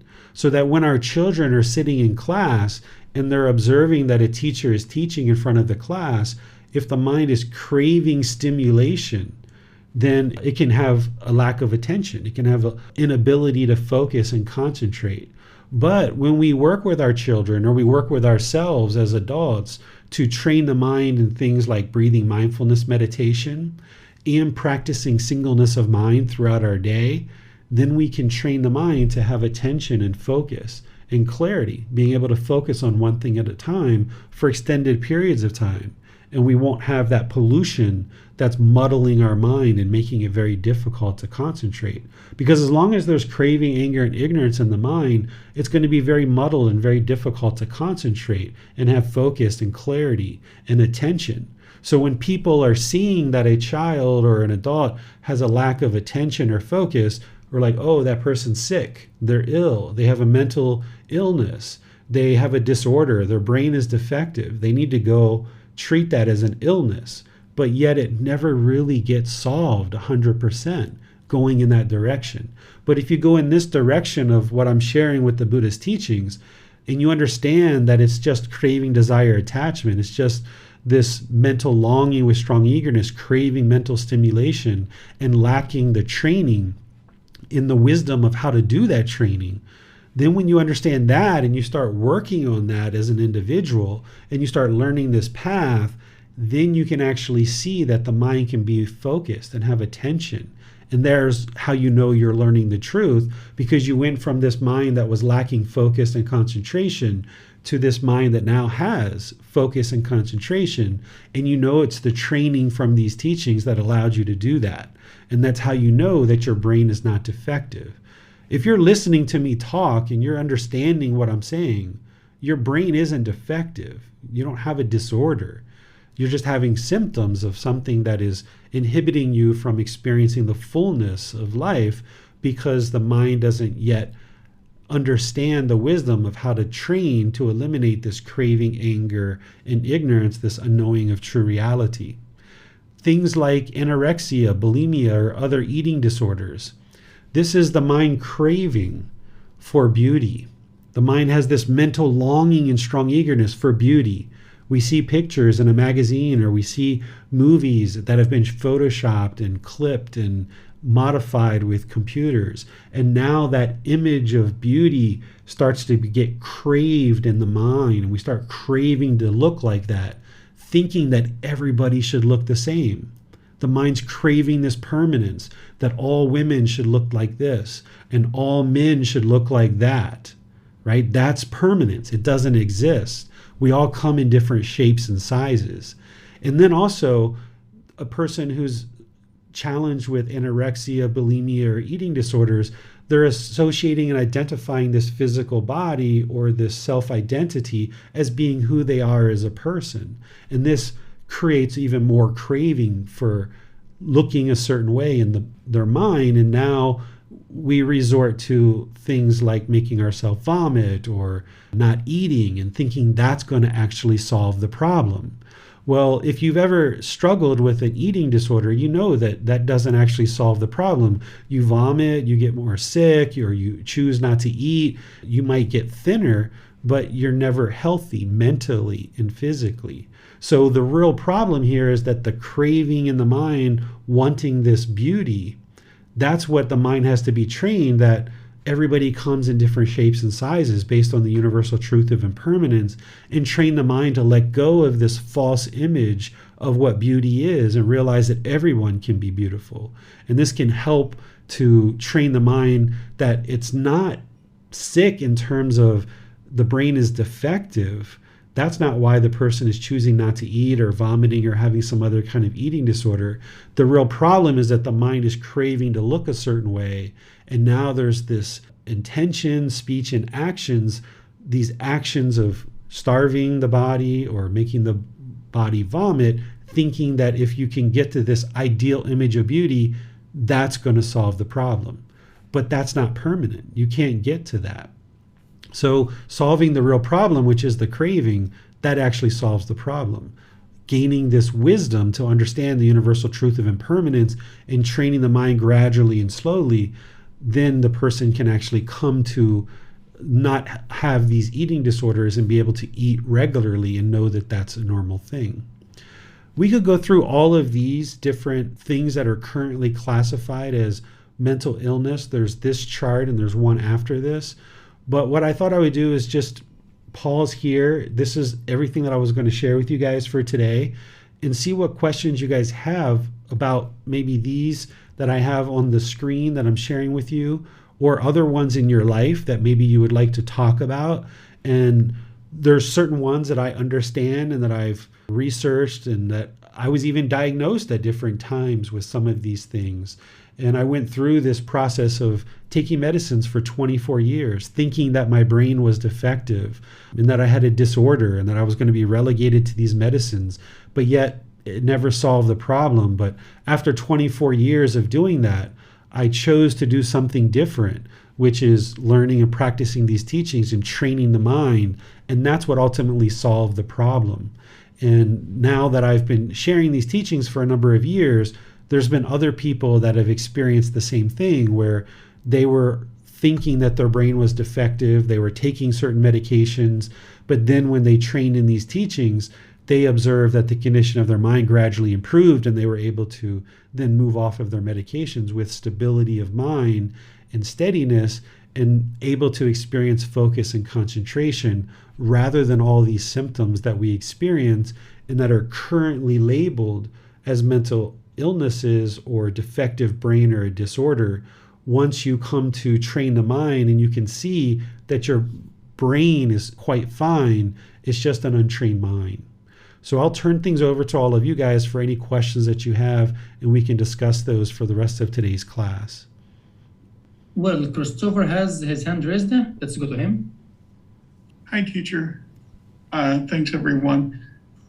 I wrestle with this a little bit because I kind of sometimes look at it like it is both. And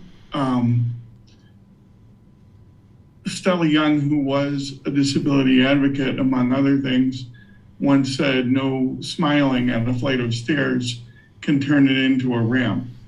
And likewise, like me being with a disability, I understand that, like, my wanting, my craving to get to the second floor of a building, is a craving. And so I can speak out about the injustice, but also then let it down or work on my craving to want to do this or want to do that may or may not be possible. So then I come into mental health, and sometimes there are things that are physical, like cerebral palsy which I have, and I live with. is a brain injury. So also, in addition to what you see in my body that's visible, sometimes chemicals in my brain do or don't work in a proper way that they would work otherwise if I didn't have the brain injury. So how do we balance how we think about this material, how we talk about it in a way that also, I don't even know how to ask this exactly, how to present it in such a way that isn't also harmful to people or to ourselves who may have some of these conditions, I guess. Yeah, so part of what a mind struggles with when they start learning this information is if somebody has self-identity, like I am bipolar or I am depressed, that's part of that self-identity. And when somebody says that, yes, I understand the anguish of something like bipolar, but I am not bipolar. This is just a label that is assigned to a certain collection of symptoms. So that can be challenging if somebody identifies with being bipolar and I am bipolar. Now someone's saying, hey, you can actually eliminate these symptoms. If someone's holding on to the identification of I am bipolar, they're not going to want to let that go. And it's going to feel very painful to hear somebody say that, yeah, this bipolar can be eliminated from the mind, because someone is often believing and has been taught that bipolar is permanent and that it's a lifetime thing. But in order for you to understand what I'm sharing here as it relates to cerebral palsy, which I really don't know much about until you sent me the email recently, is what you're describing in cerebral palsy is a brain injury. That's different than what I'm talking about here. A brain injury is a physical injury to the brain.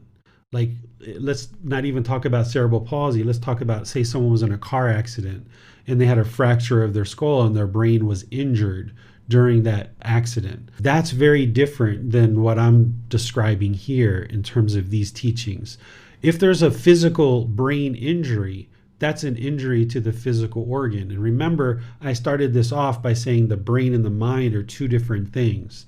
The mind is not the brain and the brain is not the mind, but there's a connection between the two. So if we experience a brain injury, then there's going to be certain things that the brain is having challenges to do, and that's going to affect the mind. But if we've just been told that we have OCD, for example, OCD, obsessive compulsive disorder, this is just a craving for perfection.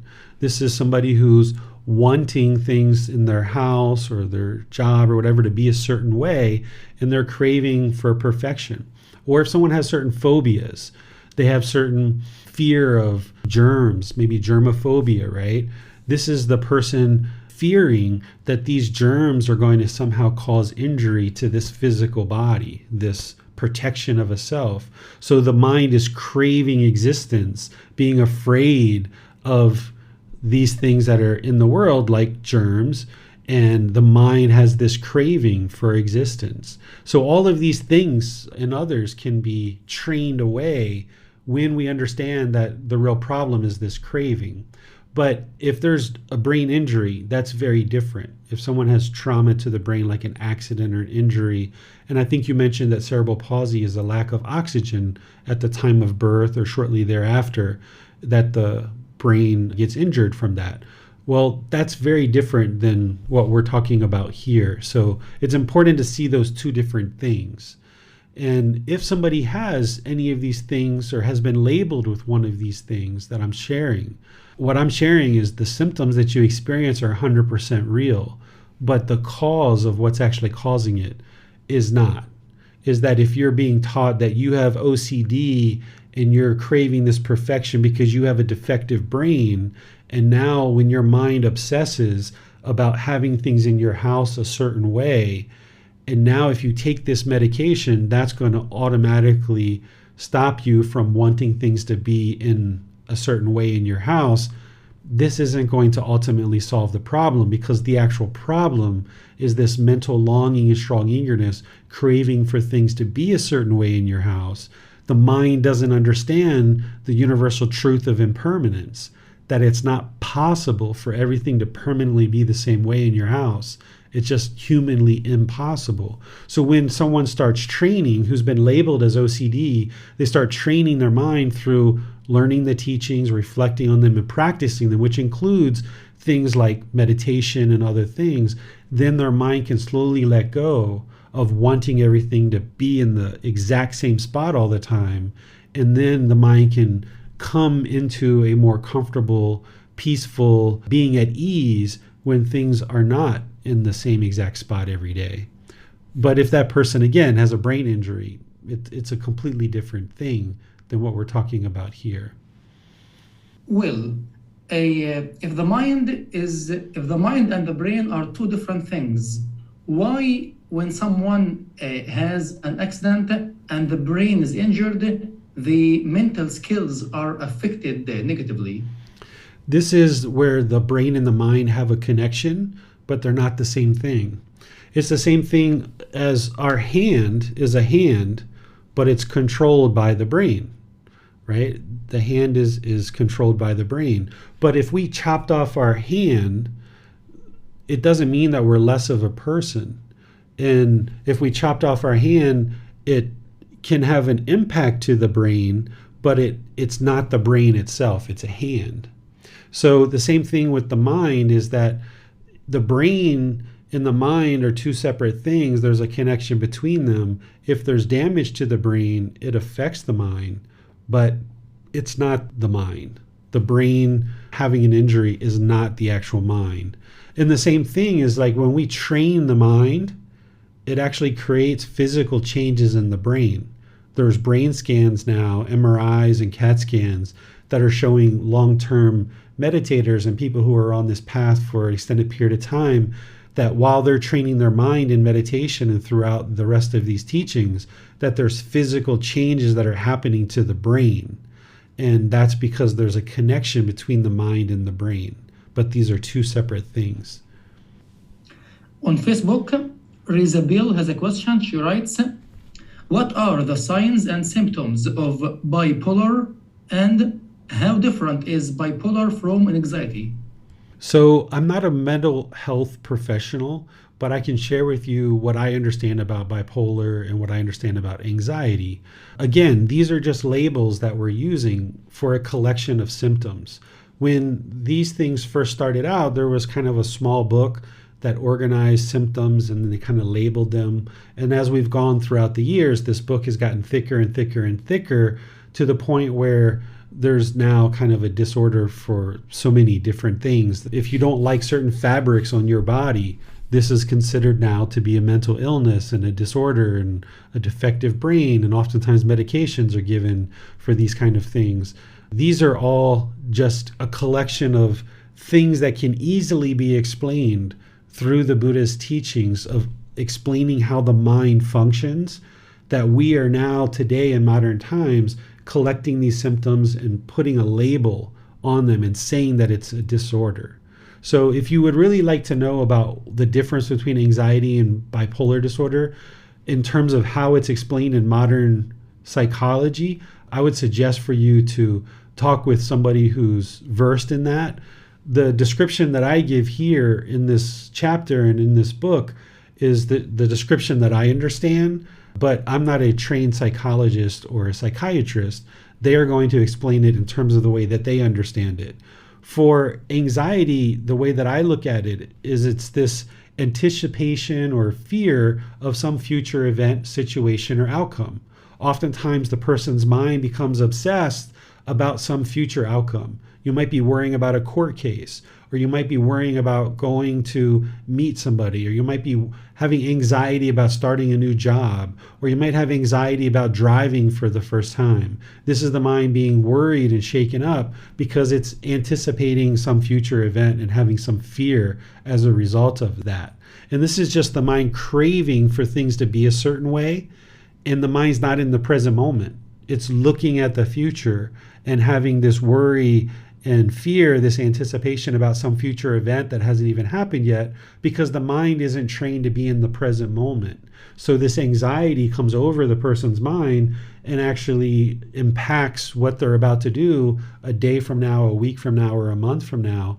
And it affects their life because of the mind being shaken up by this anticipation or fear of some future event.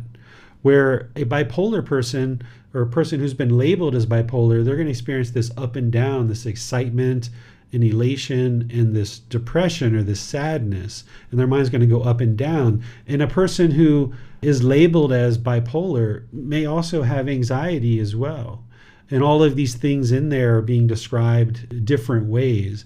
But with a well-trained mind, you can see that these things don't exist. As your mind becomes more and more enlightened, it's not going to have anxiety. It's not going to have this up and down. It's not going to have this fear of some future situation. You can actually train the mind to no longer experience those things. Also on Facebook, Parikshit writes, Venerable teacher, using chemistry of chemicals to treat discontentedness, isn't that causing more new contact? And contact itself is the cause of discontentedness? Isn't this like saying noise can be removed with the help of another noise? I understand your analogy there, but let me just back up to something you said, that discontentedness is not being caused by contact. Discontentedness is being caused by craving, desire, attachment, the mental longing, strong eagerness. And then there's contact through the six sense bases, which is not something we talked about today. We talk about in another program that it's through the six sense bases that we experience contact. And because there's craving there, that's what causes the discontentedness. But I understand your analogy of the way to solve a noise is to give it another noise. I understand that, but I'm not sure that I necessarily would share that as an example. But the way that I explain what we're doing in the mental health industry is we're looking at the wrong problem. We're saying that the problem is brain chemistry and we need to treat the brain chemistry and that's going to solve the mind. But in reality, what's happening is there's pollution in the mind with craving, anger, and ignorance, this unknowing of true reality. And because the mind is having all this mental longing and strong eagerness, all this anger, all this hostility, all this aggression, because of this ignorance and unknowing of true reality, the mind being untrained and polluted is affecting the chemistry in the brain. That this untrained mind is affecting the brain because there's a connection between the two. What modern mental health is doing is they're only looking at the physical structures of the brain. They see the chemistry's off and they think if they fix the chemistry, that's going to fix the mind. But if somebody doesn't understand and lacks the wisdom of craving, anger, and ignorance, the unknowing of true reality, there's no pill that can fix that. One of the things that modern mental health looks at in order to determine if you are mentally ill, the way they describe it, is they look at your actions. They look at your speech and your actions, and also the way that you think too. And if your speech and actions are a certain way, then they consider you to be mentally ill. But there's no pill that can solve and change your speech and your actions. It's only your training that can do that. So what's happening in mental health is we're looking at the wrong thing, and we're thinking that if we fix the brain, that's going to fix the mind. But we have it backwards. We have to fix the mind in order for the brain chemistry to regulate itself and come to equilibrium and be balanced. Well, let's go to Nick. Thank you, Bassam. Hello, teacher. I'd like to follow up on Christopher's and Bassam's question earlier about brain injuries, that sort of thing. The question arose kind of thinking of like athletes and military. Say someone has a TBI, a traumatic brain injury. There's different levels of that, like something from a simple concussion, from a hard hit in football, or, just doing some rounds in boxing, or slipping on the ice, bumping your head, concussions. Those are brain injuries. But there's also different levels. I've seen in the military, people missing half their head. Half the skull is carved out, and they're still walking around and talking. I guess, and I've been in tons of contact sports, and I've fallen down the stairs. I've bumped my head. I guess my question is, if you've had TBIs, can you train the mind still, since that's different from the brain? Can you train the mind to attain enlightenment? I don't have a whole lot of experience around this, but what I would say is that as long as the brain is functioning as a normal brain, there's no reason why you wouldn't be able to train to get to enlightenment, because things like a concussion, that's just impermanent. It can be resolved. There's nothing with a concussion or some of these other things that are going to inhibit somebody from getting to enlightenment. As long as the brain is functioning where you can learn, reflect, and practice, you can get to enlightenment. But if somebody's incapable of reading, incapable of learning through videos or classes or in-person learning, then they're not able to take in content and evolve the mind, because the brain isn't able to do what it needs to do. Because in order for wisdom to get to the mind, we have to have eyes and ears that are functioning, that bring in the information into the brain, and then we understand it through the mind. So if these things aren't functioning properly, then someone's not going to be able to train the mind to get to wisdom. But if they are functioning properly, even if they've had a previous injury, but that injury's been resolved, then as long as they can get to function through the eyes and ears and take in information into the brain, and then that moves into the mind to wisdom, then there's no reason why they wouldn't be able to experience enlightenment. Thank you, teacher. I think I understand. So as long as you're able to learn, reflect, and practice, you're able to attain a higher consciousness. Right, because the way to get to that higher consciousness is wisdom. But if you're incapable of gaining wisdom to the degree that's needed in order to learn these teachings, you wouldn't be able to get to enlightenment.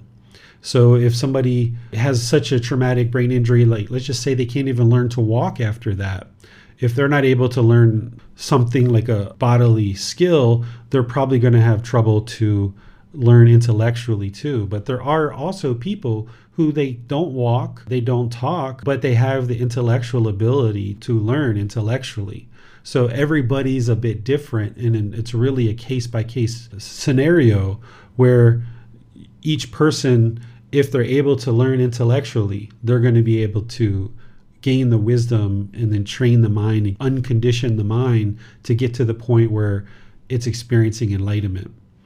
Thank you, teacher. You're welcome. Well, with all this mental illness that many, maybe increased number of people are experiencing, which leads millions, maybe, or maybe more than millions of people's life into hell. So what would be the solution for all of this?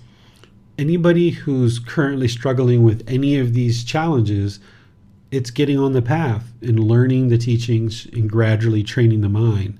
Even if we haven't been labeled as mentally ill, unenlightened mind is going to experience discontentedness.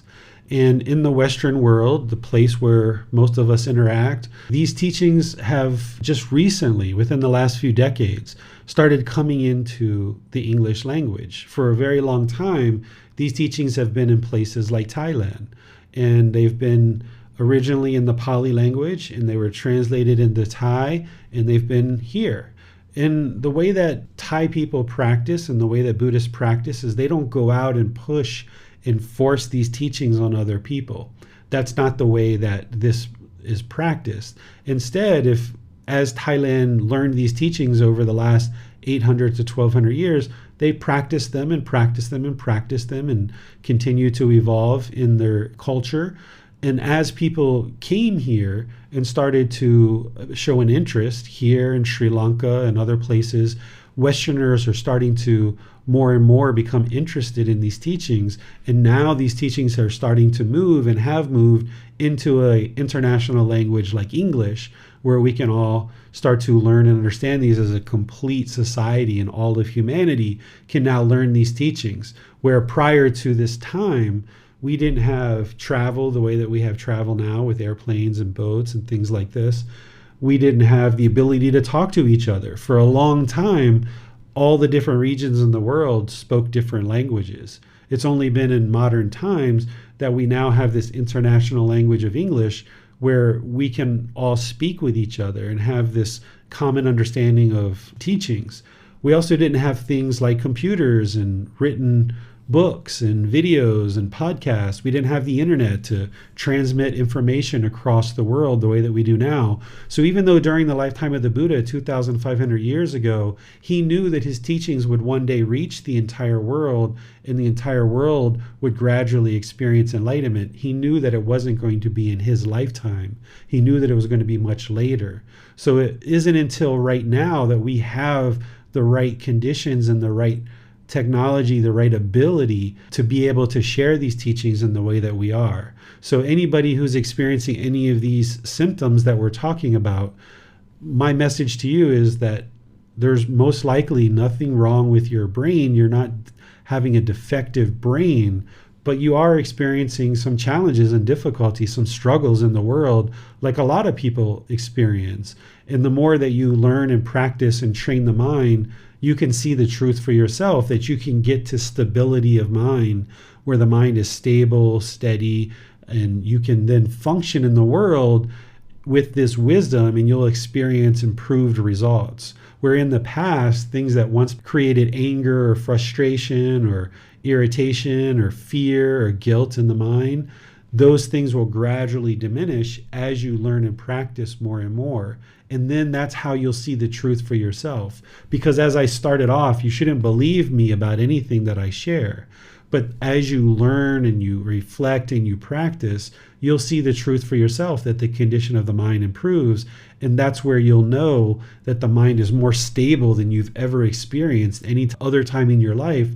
And then with that stability of mind, that's where you'll know that there's no defect in the brain, because what you were doing before didn't create the stability. What you're doing now through learning and practicing the teachings, and you observe the stability and the steadiness come into the mind, you'll know that it was these teachings that guided you there through your own efforts and your own work, and that you can let go of this identity of being mentally ill. And you'll most likely be able to let go of this medication and consultation with your family and your doctors and other people, depending on what your situation is. And as you see more stability come into the mind, then you'll have the confidence to know that there's no defect in the brain. It's just that the mind was untrained. So the answer is to train the mind. That's the solution. Many thanks, teacher. That's all for today. All right. Well, thank you all for joining for today's class. This was a very interesting discussion to be able to share this with you. The book, if you haven't read it yet, is important to read through the chapter so you can get to the level of detail that's shared in the chapter. In these classes, I just aim to kind of draw out some of the main points and give you guys a chance to ask questions based on what you've actually read. So if you haven't read that chapter yet, chapter 22, that might be something you decide to do. Or if you have read it, you might decide to read it again now that you've had the class, in order to allow it to soak in a bit more and start looking at some of the details. In our next class on Sunday, we're going to be in chapter 23. Chapter 23 is Symbolism of the Teachings, Reminders Through Imagery.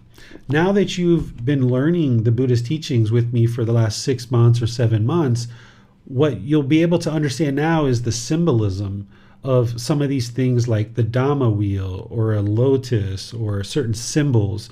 The Buddha, when he taught during his lifetime, because of him teaching orally and not writing things down, they actually used symbols and imagery in order to share and remind people the teaching. So if you learned the Eightfold Path with the Buddha in his oral discourse, then there's this image that represents the Eightfold Path. And for people during his lifetime, having learned the teachings with him, when they saw this image, immediately it reminded them of the teachings that he shared. So now that you've learned these teachings to a great extent in this program, I can start sharing with you some of this imagery through this chapter 23 and in our class next week, because a lot of this imagery is still used today.